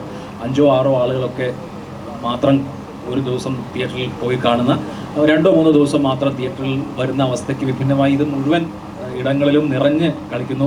സിനിമ കഴിഞ്ഞിട്ട് ആളുകൾ എഴുന്നേറ്റ് കൈയടിക്കുന്നു എന്നൊക്കെ ഉള്ളത് കലാമൂല്യമുള്ള സിനിമകളെ സംബന്ധിച്ച് അധികം ഉണ്ടാവാത്തൊരു കാര്യമാണ്. അത് ഈ സിനിമയുടെ കാര്യത്തിൽ സംഭവിച്ചു എന്നുള്ളത് തന്നെ ഇത് ആളുകളിലേക്ക് അത്ര അധികമായി കമ്മ്യൂണിക്കേറ്റ് ചെയ്യുന്നു എന്നുള്ളതിൻ്റെ ഒരു സൂചനയാണ്. പിന്നെ എനിക്ക് അതിനകത്ത് ബ്ലസ് സാറോട് ചോദിക്കാനുള്ള ഒരു കാര്യം, ഇപ്പോൾ ആടുജീവിതം മലയാളികളിൽ വലിയൊരു വിഭാഗം ആളുകൾ വായിച്ചിട്ടുള്ള ഒരു പുസ്തകമാണ്. ഒരുപാട് വായനാശീലമില്ലാത്ത ആളുകൾ കൂടിയും ആടുജീവിതം വലിയ തോതിൽ പോപ്പുലർ ആയതുകൊണ്ട് വായിച്ചിട്ടുള്ള ഒരു പുസ്തകമാണ്. അപ്പോൾ വായിക്കുന്ന ഒരാൾ, ഇപ്പോൾ ഞാനൊരു പുസ്തകം വായിക്കുമ്പോൾ ഞാൻ അതിൻ്റെ കഥ അത് വിഷ്വലൈസ് ചെയ്യും. കാണുന്ന ഓരോ വായനക്കാരനും ഇത് വിഷ്വലൈസ് ചെയ്യുന്നുണ്ട് എന്താണ് എന്നുള്ളത്. അപ്പോൾ ഒരുപക്ഷെ എൻ്റെ കാഴ്ച ആയിരിക്കില്ല വേറൊരാളുടെ കാഴ്ച.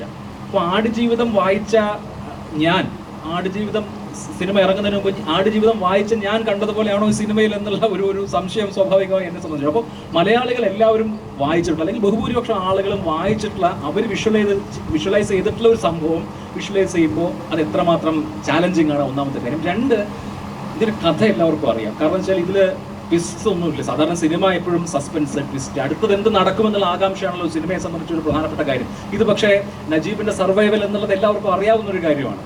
അപ്പോൾ ഈ 2 ഘടകങ്ങൾ ഇത് സിനിമ ചെയ്യുമ്പോൾ എങ്ങനെയായിരുന്നു?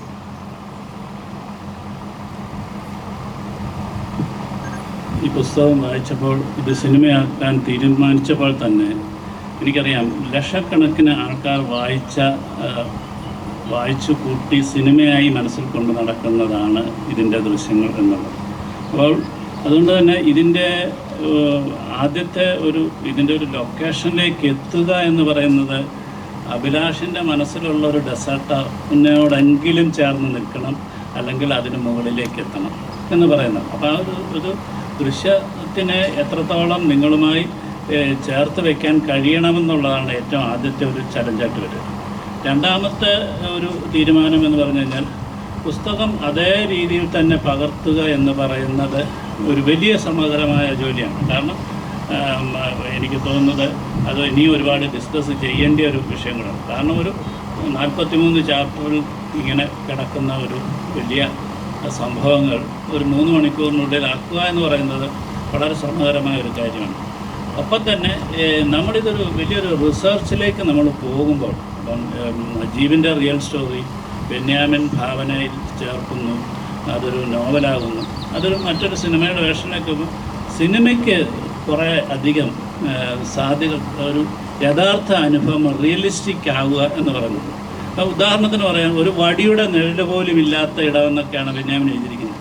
അങ്ങനെ നിഴലില്ലാത്ത ഒരു വെളിച്ചമില്ലല്ലോ എന്ന് പറയുന്നത്. അപ്പം ഈ പറയുന്നത് പോലെ തന്നെ ഓരോ കാര്യങ്ങളെ നമ്മൾ ഫേസ് ചെയ്യേണ്ടതായിട്ടുണ്ട്. ഇപ്പം ബന്ധുക്കളെന്ന് പറഞ്ഞു കഴിഞ്ഞാൽ അവരുടെ കൾച്ചർ ഞങ്ങൾ പുസ്തകത്തിലില്ലാത്തതാണ്. ബന്ധുക്കളുടെ കൾച്ചർ, അങ്ങനെ റൊട്ടി ഉണ്ടാക്കുന്നത്, അവരുടെ പാട്ടുകളെ, കാര്യങ്ങൾ, അവരുടെ രീതികൾ, സ്വഭാവങ്ങൾ ഒക്കെ എന്നുവെച്ചാൽ പുസ്തകത്തിന് അങ്ങനെ പറയേണ്ട ആവശ്യമില്ല. പക്ഷേ ഈ ഒരു ക്യാരക്ടർ അവതരിപ്പിക്കുമ്പോൾ ഈ ഡീറ്റെയിലിംഗ് ഒക്കെ ആകും. അപ്പോൾ അതുകൊണ്ട് തന്നെ ഇതിൻ്റെ തുടക്കത്തിലുള്ള ഈ പുസ്തകവുമായി വരുന്ന ആൾക്കാരുടെ ആദ്യം തന്നെ പുസ്തകം മടക്കി വെക്കണമെന്നുള്ളത് കൊണ്ടാണ് ഇതിൻ്റെ ഒരു നറേഷൻ്റെ രീതി തന്നെ തുടക്കത്തിൽ മാറ്റിക്കൊണ്ടിരിക്കുന്നത്. എനിക്ക് ലോകത്തിലുള്ള എല്ലാ ഇപ്പം മാഗ്നത്ത് പോലുള്ള സിനിമകൾ, പുസ്തകം, സാഹിത്യം പല രീതിയിൽ പ്രൊഫസർ ഉൾപ്പെടെയുള്ള ആൾക്കാർ സിനിമയാക്കിയിട്ടുണ്ട്. അവരെല്ലാം അവരുടേതായിട്ടുള്ളൊരു സ്വാതന്ത്ര്യം ഉപയോഗിച്ചുകൊണ്ടാണ് ഈ അഡോപ്റ്റഡ് സ്ക്രിപ്റ്റ് എന്ന് പറയുന്നത്. അതല്ലാത്തതാണ് നമുക്കിപ്പോഴത്തെ നമ്മളൊരു പരാജയത്തിലേക്കുള്ള പുതിയൊരു അനുഭവം.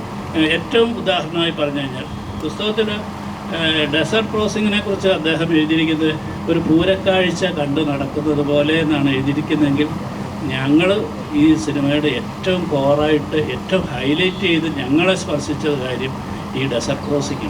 അതാണ് ഏറ്റവും അധികം ഞങ്ങൾക്കും കോൺഫിഡൻസ് തന്നിരുന്നത്. വെച്ചാൽ ഇത് വായിച്ച ആളുടെ മനസ്സിലില്ല, വായനാനുഭവത്തിലില്ല എന്നുള്ളത് കൊണ്ട് തന്നെയാണ് അത് കൂടുതൽ ഏതാണ്ട് ഒരു 45 മിനിറ്റ്സിന് മേലെയാണ് ഡെസേർട്ട് എന്ന് പറയുന്നത് നമ്മൾ വിഷ്വലൈസ് ചെയ്തിരിക്കുന്നത്. അപ്പം ആ രീതിയിൽ സിനിമയുടെ ഭാഷ സംസാരിക്കണമെന്ന് വളരെ തുടക്കം മുതലേ സ്ക്രീൻ പ്ലേയിൽ ആലോചിച്ചു. എനിക്കൊന്നും ഡെസേർട്ടിൽ കിടന്ന് കഷ്ടപ്പെട്ടതിനേക്കാൾ വലിയ കഷ്ടപ്പാടാണ് ഇതെങ്ങനെ സ്ക്രിപ്റ്റാക്കുക എന്നുള്ളതിൻ്റെ അങ്ങനെ ചർച്ച ചെയ്യുമ്പോൾ മലയാള സിനിമ, ലോക സിനിമ എന്നൊരു സെഗ്രിഗേഷൻ, ഇപ്പോൾ പൃഥ്വി പറഞ്ഞ പോലെ പല കാര്യങ്ങളിലും സെഗ്രിഗേഷൻ കൊണ്ടുവരാറുണ്ട്. നമ്മളും അത് കൊണ്ടുവരാറുണ്ട്. നമ്മുടെ മനസ്സിലൊക്കെ അങ്ങനെ ഒരു ബോധമാണ് മലയാള സിനിമ എന്നുള്ളത്, ലോക സിനിമ മറ്റെന്തോ ആണ് എന്നുള്ള ഒരു സംഭവം. പക്ഷേ യഥാർത്ഥത്തിൽ ഇവിടെ നമുക്ക് ഇപ്പോൾ നമ്മുടെ മുമ്പിലിരിക്കുന്ന ആടുജീവിതം എന്ന് പറയുന്ന സ്റ്റഫ്, അതിൻ്റെ ഒരു പൊട്ടൻഷ്യൽ, അതിൻ്റെ അണിയറ പ്രവർത്തകർ, പിന്നെ സിനിമയെ വളരെ സീരിയസ് ആയി കാണുന്നവർ, ഇതുപോലുള്ള മാധ്യമ ചർച്ചകൾ, ഇതുപോലുള്ള വേദികൾ, യൂട്യൂബിൽ നമ്മൾ കാണുന്ന ചില പ്രധാനപ്പെട്ട ഇൻ്റർവ്യൂകൾ, ഇതിലൊക്കെ നമ്മൾ ഡിസ്കസ് ചെയ്യുന്നുണ്ട്, നമ്മളത് കാണുന്നുണ്ട്. തിയേറ്ററുകളിൽ സിനിമ വൻ ഹിറ്റായിട്ടുണ്ട്. അതിൻ്റെ എല്ലാ രീതിയിലും വളരെ പോസിറ്റീവായി മുന്നോട്ട് പോകുന്നുണ്ട്. എന്നതിനപ്പുറത്ത് നമ്മളിതിനെ ലോകവേദിയിലേക്ക് കൊണ്ടുപോകുമ്പോൾ എങ്ങനെ അപ്രോച്ച് ചെയ്യണം, അല്ലെങ്കിൽ പൃഥ്വി പറഞ്ഞ പോലെ ഇപ്പോൾ അതിനകത്തുള്ള ഫിനാൻഷ്യൽ സപ്പോർട്ട്, ഒരു വലിയ പ്ലാറ്റ്ഫോമിൻ്റെ ഒരു പിന്തുണ നമുക്ക് വേണ്ടത് എന്നതൊക്കെ ഇരിക്കെ തന്നെയും അല്ലാതെ നമുക്ക് എന്തൊക്കെ ചെയ്യാൻ കഴിയും എന്നുള്ളൊരു ഘടകമുണ്ട്. അതിലൊന്ന് ചിന്തിച്ചു നോക്കുമ്പോൾ നേരത്തെ സന്തോഷ് സാർ പറഞ്ഞ ഒരു കാര്യമാണ് ഏറ്റവും പ്രധാനം. ആ ക്യാമ്പയിൻ്റെ ഭാഗമായി ചെറിയ ചെറിയ രൂപത്തിൽ ആവുന്ന വിധത്തിൽ അവതരിപ്പിക്കാം. അതുപോലെ തന്നെ ഈ സിനിമയുടെ ഭാഗമായി 2 അക്കാഡമി അവാർഡ് വിന്നേഴ്സിൻ്റെ സാന്നിധ്യമുണ്ട്, Rahman sir and Resul sir.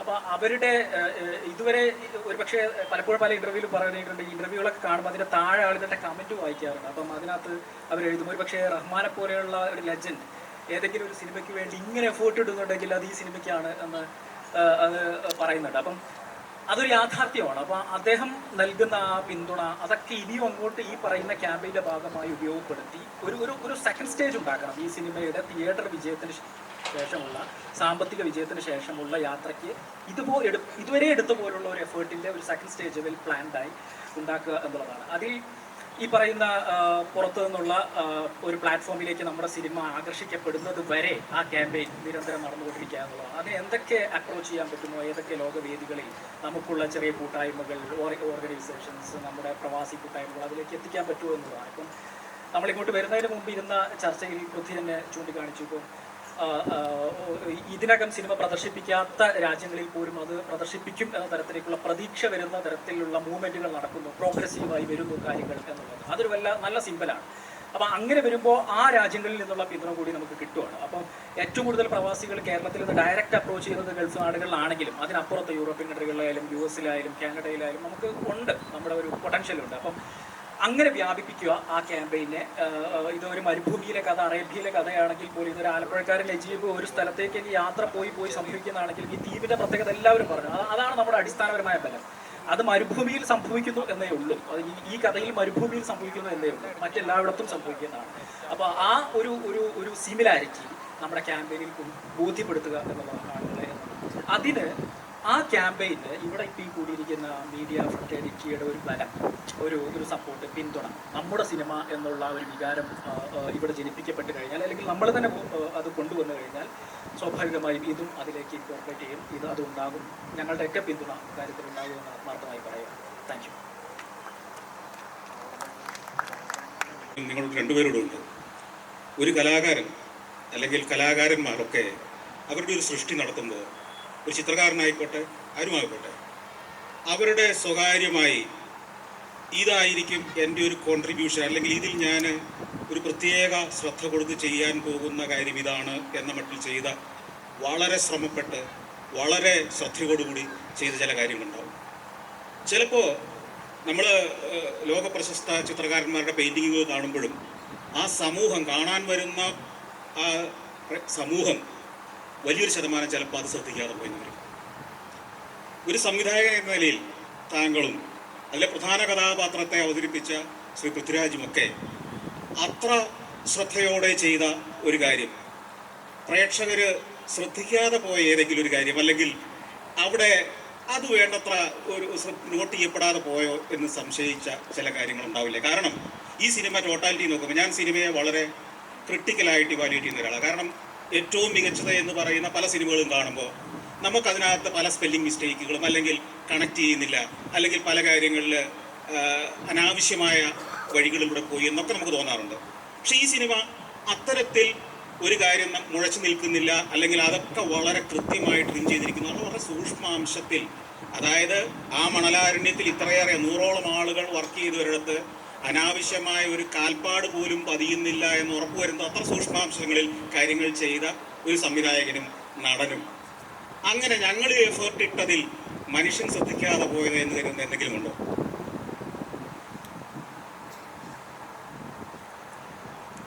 ഈ ചോദ്യങ്ങൾക്കൊക്കെ ഏറ്റവും അധികം ഞാൻ കടപ്പെട്ടിരിക്കുന്നത് എൻ്റെ ടീമിനോടാണ്. കാരണം ഇവിടെ പൃഥ്വിരാജ് എന്നൊരു നടനോ ബ്ലസ്സി എന്നൊരു സംവിധായകനോ ഹക്കീം, ഞാൻ അവനെ എന്നും ഹക്കീം എന്ന് വിളിക്കത്തുള്ളൂ, ഗോകുൽ എന്ന ഒരു നടനോ ആരുമില്ല. കാരണം എനിക്ക് തോന്നിയത് ഇത് ആദ്യ ഷെഡ്യൂൾ മുതൽ നമ്മൾ ചെയ്യുന്നത് നമുക്ക് സാധിക്കുന്നതിനും അപ്പുറമായ ഒരു മോഹത്തിലാണ് ചെയ്യുന്നത്. എനിക്ക് തോന്നുന്നത് ഇതിനെ എങ്ങനെയാണ് നമുക്ക് ചെയ്യുന്നതിനപ്പുറമായിരിക്കണം എന്ന് തോന്നുന്നൊരവസ്ഥ. അപ്പം ഇതിൽ പലപ്പോഴും രാജു ഒരു വലിയ പാലത്തിൻ്റെ മുകളിൽ നിന്ന് ചാടുന്നുണ്ട്. അപ്പം ഈ ചാടുന്നതിന് എനിക്കൊന്ന് എത്ര പ്രാവശ്യം ചാടിച്ചു എന്നുള്ളത് ചോദിച്ചു കഴിഞ്ഞാൽ, കാരണം ഇത് കുറച്ചൊക്കെ സാങ്കേതിക പ്രശ്നങ്ങളാണ്, ക്യാമറയുടെ ഇഷ്യൂസ് കാര്യങ്ങൾ. അപ്പം ഈ ചാടുന്നതിൻ്റെ അത് വേറെ അല്ല, വലിയ ഭംഗി നോക്കേണ്ട കാര്യമില്ലല്ലോ. ഒപ്പം തന്നെ ചാടുന്ന കൂട്ടത്തിൽ താഴെ നിൽക്കുന്ന കുട്ടികൾ ചാടണം. അപ്പം ഇത് ചിലർ ചോദിച്ചിട്ടുണ്ട്, എന്തിനാണ് ഇത് വളരെ ആരും ശ്രദ്ധിക്കാത്തതെന്ന് പറഞ്ഞപ്പോൾ, എന്തിനാണ് ഇയാൾ മേലെ ഒരു ഹീറോയിസം കാണിക്കാനാണ്? അപ്പം ഞാൻ പറഞ്ഞു, നമ്മൾക്ക് നാട്ടുമ്പുറത്തുള്ളത് നമ്മൾ കുട്ടികളോടൊപ്പം ചേരും, അവരെ കളിച്ച് കാണിക്കും, അവരെ ചാടി കാണിക്കും, നീന്തി കാണിക്കും, അവരുടെ ഒരു വലിയ ചേട്ടനായിട്ടൊക്കെ മാറും. അപ്പം പിന്നീട് കാണാം ഈ കുട്ടികളൊക്കെ ഇങ്ങനെ മേലെ നിന്ന് ചാടുന്ന എന്നൊക്കെ. അപ്പം ഇയാൾ ആ പ്രകൃതിയിൽ ഇങ്ങനെ, ആ ഗ്രാമത്തിൽ ഇങ്ങനെ സൈനികമായിട്ട് മാത്രമല്ല, അത് പക്ഷെ വളരെ പ്രകടമല്ല, എന്നാൽ ഒരു സൗണ്ട് ചെയ്ത് പറയുന്നതല്ല. പക്ഷേ നമുക്കത് കാണാൻ പറ്റും. അയാൾ അവിടെ നിന്ന് ചാടി കാണിക്കുമ്പോഴത്തേക്ക് താഴെ നിന്ന് കുട്ടികൾ ചാടുന്നു എന്നൊക്കെ പറയുന്ന കാര്യം. അപ്പം ഇങ്ങനെ ഒരു ചെറിയ രീതികളിൽ പോലും നമ്മൾ സഞ്ചരിക്കാൻ ശ്രമിച്ചു എന്നുള്ളത് ഈ സിനിമയ്ക്ക് കിട്ടിയൊരു ഭാഗ്യമാണ്. അത് മനസ്സിലാക്കാൻ പറ്റുന്നു.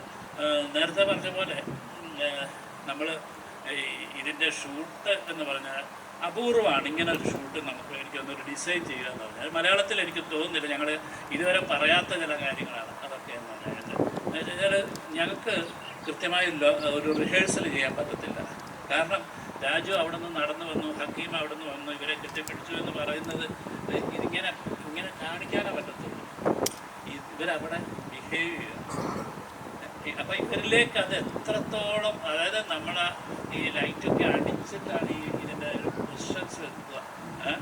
അപ്പം ഒരു സീനും നമുക്കൊരു റിഹേഴ്സ് ചെയ്ത്, സാധാരണ സിനിമയിലൊരു ഡ്രാമ റിഹേഴ്സ് ചെയ്ത് കാണിക്കുന്നത് പോലെ അങ്ങനെ എന്തെങ്കിലും ചെയ്യുന്നുണ്ടെന്നുണ്ടെങ്കിൽ ക്യാമറയ്ക്ക് പുറകിലോ ഒരു അത്തരത്തിലുള്ള ഒരു എല്ലാവരുടെ ഒരു സമാനതകളുണ്ട്. അപ്പം തന്നെ ഈ നമ്മൾ ഷൂട്ട് ചെയ്യുന്ന സമയം എന്ന് പറഞ്ഞാൽ നമ്മൾ ഈ ലൈറ്റ് ടെമ്പറേച്ചർ അനുസരിച്ച് നമ്മൾ ഷൂട്ട് ചെയ്യുന്നത്. ഇതിനൊരു അപ്പം നടൻ എന്നുള്ള രീതിയിലുണ്ടാകുന്ന വലിയ മാനസിക പ്രശ്നമുണ്ട്. രാവിലെ ഇട്ട ഒരു മേക്കപ്പ് ആയിരിക്കത്തില്ല ഉച്ചയ്ക്ക് ഇടുക. അപ്പോൾ രാവിലെ ഇട്ട ഒരു ഭാവത്തിൽ അല്ലെങ്കിൽ ആ ഇമോഷൻ ആയിരിക്കത്തില്ല ഉച്ചയ്ക്ക് ഇടുക. പക്ഷേ ഇത് ഇങ്ങനെ ടോട്ടലി സെറ്റാകുക. അപ്പോൾ ഇതിനകത്ത് രാജു വിവസ്ത്രനായി അഭിനയിക്കുന്ന ഒരു ഇതെന്ന് പറഞ്ഞു കഴിഞ്ഞാൽ അതൊരു എനിക്ക് തോന്നുന്നു ഒരു വലിയൊരു ഡോക്യുമെൻ്ററി. ഇത് നേരത്തെ പറഞ്ഞിട്ട് നമ്മൾ ചെയ്യുന്നില്ല എന്ന് വെച്ചത് പല കാരണങ്ങളുണ്ടാകും. പക്ഷേ അതിനുവേണ്ടി രാജു ഒരുപാട് അനുഭവിച്ചു. കാരണം ഒരു 2-3 ദിവസം ഡയറ്റ് നോക്കി വെള്ളമില്ലാതെ ഇത് കഴിഞ്ഞു. അപ്പോൾ രാജു ഇതിനു മുമ്പ് പറയുന്നുണ്ട്, ചേട്ടാ ഞാൻ ചിലപ്പോൾ ചീത്ത വിളിക്കും. കാരണം ഇവരുടെ ഈ മിനറൽസ് ഒക്കെ അങ്ങോട്ട് നഷ്ടപ്പെട്ടപ്പോൾ ഭ്രാന്തിലേക്ക് എത്താവുന്ന അവസ്ഥയുണ്ട്. ഞാൻ എന്തായിരിക്കും ചെയ്യുന്നതെന്ന് അറിയാത്ത അവസ്ഥകളുണ്ടാകും. അതുകൊണ്ട് അത് ചെയ്യണം. അപ്പോൾ ഇതിൻ്റെ തലേന്ന് ഇങ്ങനെ ഓരോ ദിവസം ഇങ്ങനെ മാറിക്കണം. അപ്പം നമുക്കൊരു ഭയം വരുവാണ്. ഈ ആൾ കാണിക്കാൻ പോകുന്ന കാര്യങ്ങൾ എനിക്ക് മാത്രമല്ല, ഇവിടെ എന്നോടൊപ്പം ഇരിക്കുന്ന ഓരോ ചെറിയ ആൾക്കും, ഒരു ചായ തരുന്ന ആൾക്ക് പോലും ഇതിനെക്കുറിച്ച് ആദ്യം തന്നെ ഇത് സിനിമയുമായിട്ട് പോകുമ്പോൾ ഞങ്ങളുടെ കൂട്ടത്തിലുള്ള എല്ലാവർക്കും അറിയാം എന്താണ് ഷോട്ടെന്ന്, എന്താ സംഭവിക്കുന്നത് എന്ന് വെച്ചാൽ അത്ര ഡീറ്റെയിലിംഗ് ആയിട്ട് നമുക്ക് നമ്മൾ അത് ചെയ്യാൻ ഈ സമയം ഞങ്ങൾ ഉപയോഗിച്ചു എന്നുള്ളത്. അപ്പം ഈ രാജു തലേന്ന് ഈ പറഞ്ഞ ശരീരത്തിൻ്റെ എല്ലാ ജലാംശവും വലിച്ചെടുക്കാനായിട്ടുള്ള എല്ലാ ക്രമീകരണങ്ങളും, ഈവൻ ഡീഹൈഡ്രേറ്റ് ചെയ്യാനായിട്ട് വോഡ്ക വരെ ഇങ്ങനെ ഒരു ഏതാണ്ട് സ്പൂണുകൾ വെള്ളടിക്കാനുള്ള സ്പൂണുകൾ കഴിച്ച് അങ്ങനെ ഇരിക്കുമ്പോൾ നമ്മൾ ഇത് ഒരു ആഫ്റ്റർനൂൺ ലൈറ്റിലാണ് ഇത് ഷൂട്ട് ചെയ്യേണ്ടത്. അപ്പം നമ്മൾ കാലത്ത് കംപ്ലീറ്റ് ക്രൂവിനെ കൊണ്ടുപോയി എന്താണ് ഷൂട്ട് ചെയ്യുന്നത്, എവിടെയാണ് അവർ 8 ഷോട്ട് മറ്റേ അന്ന് എടുക്കുന്നുണ്ട്. എന്നുവെച്ചാൽ ആ ഒരു രീതിയിൽ ആ ഇമോഷൻ്റെ കണ്ടിന്യൂറ്റിയിൽ. അപ്പം എവിടെ ട്രാക്ക് ഇടണം, എവിടുന്ന് ആ ട്രാക്ക് പൊളിച്ച് അടുത്ത ക്യാമറ എവിടെ വെക്കണം, എങ്ങനെ ചെയ്യണമെന്നുള്ളത്, അവിടെ എവിടെ നിൽക്കാൻ പാടില്ല എന്നുള്ളതെല്ലാം തറവാണ്. രാജുവിനെ കസറയിലാണ് കൊണ്ടുവന്ന് ഇരുത്തുന്നത്. അത്ര ദുർബലനായ ഒരവസ്ഥ. ഇയാളോടൊന്നും നമുക്ക് പറയാൻ പറ്റത്തില്ല. ഇതിന് പറഞ്ഞാൽ എന്താണെന്നുള്ളൊരു അത്ര ഒരു ഭയം. ഈ അവിടെ നിൽക്കുന്നവരെല്ലാം ഭയന്നിട്ടാണ് ഇങ്ങനെ നിൽക്കുന്നത്. ഒരു തരുമ്പ് അനക്കമില്ല, ഫുൾ നിശബ്ദതയില്ല. ഒരു ട്രാക്കൊക്കെ വെക്കുന്നതിനൊന്നും ഇങ്ങനെ പൂ വെക്കുന്നതിൻ്റെ തൊട്ടാണ് വെക്കുന്നത്. അങ്ങനെ ഒരു ട്രാക്കിട്ട് ഷോട്ട് എടുത്തു, അടുത്ത ഷോട്ടെന്നാണ് ഇങ്ങനെ വിത്തിൻ സെക്കൻഡ്സ് ഇങ്ങനെ ഒഴുകി നമ്മൾ എഡിറ്റ് ചെയ്തതുപോലെ അങ്ങനെ പോകും. ഇത് അടുത്ത ആൾക്കറിയാം ക്യാമറ എവിടെയാണ്, ഇതിൻ്റെ ഫോക്കസ് എത്രയാണ്, എല്ലാം നെക്സ്റ്റ്. അപ്പോൾ അങ്ങനെയൊക്കെയുള്ള ഞങ്ങൾ ഈ അത്ര ഒരു വലിയ ടീമിൻ്റെ ഒരു ഭയങ്കര ഒരു കോൺട്രിബ്യൂഷൻ ഈ സിനിമയ്ക്കുണ്ട്. അത് പക്ഷേ സിനിമയ്ക്കൊന്നും കാണാൻ പറ്റത്തില്ല. പക്ഷേ ആ ഷോട്ടുകളൊക്കെ എടുത്തത് അത് കഴിഞ്ഞിട്ട് പിന്നെ മറ്റേ ജീപ്പിൻ്റെ അവിടെ വന്ന് എടുക്കുന്നത് ഇത് ഇങ്ങനെ ഒരു എന്താ പറയുക എഡിറ്റ് ചെയ്ത് നമ്മൾ ഷൂട്ട് ചെയ്യുന്ന പോലെയാണ് നമ്മൾ ഷൂട്ട് ചെയ്തത്. അപ്പോൾ അതൊരു എനിക്ക് എന്നോട് ഏറ്റവും അധികം അതുകൊണ്ട് തന്നെയാണ് എനിക്ക് തോന്നിയിട്ട് രാജു എന്ന് പറയുന്നൊരു നടനായിട്ടൊന്നും ഇല്ല, എൻ്റെ ഒരു അനുജനെ പോലെ അല്ലെങ്കിൽ ഹക്കീം എൻ്റെ മോനെ പോലെയൊക്കെ തോന്നുന്ന അവസ്ഥയിൽ കൂടെയാണ്. അതിന് കുറേ അധികം സഹായിച്ചതെന്ന് വെച്ചാൽ ഞങ്ങൾ കോവിഡായിട്ട് കിടന്ന സമയങ്ങളിൽ എന്ന് പറഞ്ഞാൽ അങ്ങനത്തെ ഒരു ഭയങ്കര ഒരു കുടുംബത്തില്ലാത്തൊരു ബന്ധം, ജ്യേഷ്ഠനും അനുജനും മക്കളും തമ്മിലില്ലാത്തൊരു ബന്ധമുണ്ടല്ലോ, അങ്ങോട്ടും ഇങ്ങോട്ടും പരസ്പരം സഹായിക്കുന്നതിനും ഇടപെടുന്ന അതൊക്കെ ഒരുപാട് ഒരു വലിയൊരു ഈ സിനിമ നൽകിയ എക്സ്പീരിയൻസ് എന്ന് പറഞ്ഞാൽ മറ്റൊന്നാണ്. ഞാൻ സാർ ചോദിച്ച ചോദ്യത്തിന് ഞാൻ ആക്ച്വലി സ്പെസിഫിക് ആയിട്ട് ഉത്തരം പറയാം. ഇത് ആരും പറഞ്ഞില്ല എന്ന് ഞാൻ പറയുന്നില്ല. കുറച്ചധികം ആൾക്കാർ ഇത് സ്പോട്ട് ചെയ്ത് അപ്രീഷിയേറ്റ് ചെയ്തിട്ടുണ്ട്. അതുകൊണ്ട് ആരും പറഞ്ഞില്ല എന്ന് പറയുന്നത് തെറ്റാണ്. എങ്കിലും അങ്ങനെ ചർച്ചാ വിഷയമൊന്നും ആകാത്ത ഇതാണ്. ഇപ്പോൾ ഓരോ സിനിമയിലും നമ്മളൊരു കഥാപാത്രത്തിൻ്റെ ഒരു ഫൈനൽ മാനിഫെസ്റ്റേഷനിലേക്ക് വരുമ്പോൾ ഈ ആക്ടേഴ്സ് ഇന്റർപ്രിട്ടേഷൻ എന്ന് പറയുന്ന ഒരു ഭാഗം ഉണ്ടാവില്ല. അപ്പോൾ ഞാൻ സംവിധാനം ചെയ്യുന്ന സിനിമകളിലും ആ ഫൈനൽ പ്രോസസ്സ് എൻ്റെ ആക്ടറിൻ്റെ ആണ്. ആ അഭിനയിക്കുന്ന നടനോ നടിയോ ആണ് ഈ കഥാപാത്രത്തിൻ്റെ ആ ഒരു ഫൈനൽ മാനിഫെസ്റ്റേഷൻ അവരുടെ കയ്യിലാണ്. ആസ് എ ഡയറക്ടർ നമ്മളിവിടെ ഇരുന്നിട്ട് ഇത് ഫുള്ളി എൻ്റെ കൺട്രോളിലാണ് എന്ന് വിചാരിച്ചാൽ നമ്മൾ മണ്ടനാവുകയാണ് ചെയ്യുന്നത്. അപ്പോൾ ഒരു ആക്ടേഴ്സ് ഇന്റർപ്രിട്ടേഷൻ്റെ ഭാഗമായിട്ട് വന്നൊരു ചിന്തയാണ് ഞാൻ ഒരിക്കൽ ബ്ലസ് ചേട്ടനോട് ഷെയർ ചെയ്തത്. ഞാൻ ബ്ലസ് ചേട്ടൻ ഇയാളൊരു ഇനിഷ്യൽ ഇവിടെ വന്ന് പെട്ടതിൻ്റെ ഒരു ഫ്രസ്ട്രേഷൻ, ഇയാൾ ഈ ഇങ്ങനെ ദേഷ്യം പറഞ്ഞു തീർക്കുന്ന ആ ഒരു ഫേസ് കഴിഞ്ഞാൽ ഇയാൾ ഭാഷ ഉപയോഗിക്കുന്നുണ്ടാവില്ലല്ലോ. ഇയാൾ മലയാളം സംസാരിക്കാൻ ആരുമില്ല, ഇയാൾ പറഞ്ഞാൽ മനസ്സിലാക്കുന്ന ആരുമില്ല. ആടുകളോട് ഇയാൾക്കൊരു ബന്ധം, ആടുകളോടും ഒട്ടകങ്ങളോടും ഇയാളൊരു ബന്ധമുണ്ടെങ്കിലും ഇയാൾ ദിവസേന അവരോട് കാര്യങ്ങൾ വർത്തമാനം പറയുന്നൊന്നും ഉണ്ടാവില്ല. നമ്മുടെ ഒരു ബ്രെയിനിന്റെ ഒരു മസിൽ മെമ്മറി പതുക്കെ പതുക്കെ പതുക്കെ ഫെയ്ഡ് ആവുമല്ലോ. ഈ ഭാഷ ഉപയോഗിക്കുന്നതിന്റെ ഒരു ബ്രെയിനിന്റെ മസിൽ മെമ്മറി പതുക്കെ പതുക്കെ ഫെയ്ഡായി 3 വർഷങ്ങൾക്ക് ശേഷം ഇയാൾ വീണ്ടും ഹക്കീമിനെ കണ്ടുമുട്ടുമ്പോൾ ഇയാൾ പെട്ടെന്ന് സംസാരിക്കാൻ ശ്രമിക്കുമ്പോൾ ഇയാൾക്ക് ഭാഷ കിട്ടുന്നില്ല എന്നുള്ളൊരു സാധനം പെർഫോമൻസിൽ വരണം എന്ന് എനിക്ക് തോന്നിയിരുന്നു. അപ്പോൾ ബ്ലസ് ചേട്ടൻ അയ്യോ അടാ അങ്ങ് ഭയങ്കര സന്തോഷം. അപ്പൊ ഞാനത് ആക്ച്വലി ഹക്കീമിനെ മീറ്റ് ചെയ്യുന്ന സീനിലും ഇയാൾ ഈ എന്ത് വാക്കാണ് ഇപ്പോൾ ഈ സെന്റൻസ് കൺസ്ട്രക്ട് ചെയ്യാൻ എന്ത് വാക്കുകളാണ് ഉപയോഗിക്കേണ്ടത് എന്നുള്ളൊരു സ്ട്രഗിൾ ഇയാൾക്കുണ്ട്. അതിനുശേഷം ആ സീനിന് ശേഷം ഇത് ആക്ച്വലി ഞാൻ ടേക്കിൽ ചെയ്തതാണ്, ബ്ലസ് ഓർമ്മയാണ്. ആ സീനിന് ശേഷം ഈ ഹക്കീം ഒരു കത്ത് വെച്ചിട്ട് പോകും ഒരു കല്ലിൽ. അപ്പൊ ഞാൻ ഓടിപ്പോയി ആ കത്ത് എടുക്കുന്നുണ്ട്. ടേക്കിൽ ചെയ്താണ്. ഫസ്റ്റ് ഞാൻ ആ കത്ത് എടുത്തിട്ട് ഇത് വായിക്കാൻ കുറച്ചധികം നേരം ശ്രമിക്കും.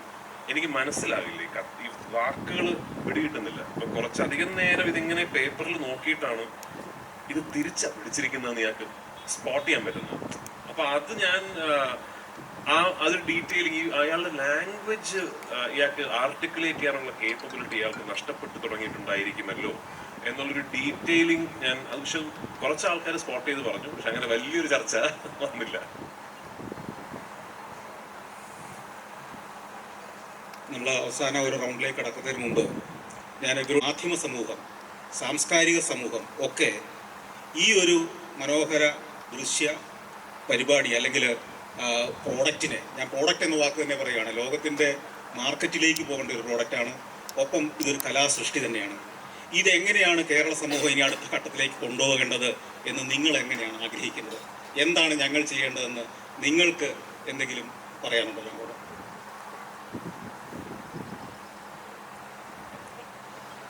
ആക്ച്വലി ഏറ്റവും മനോഹരമായിട്ട് അദ്ദേഹമാണ് പറഞ്ഞത്.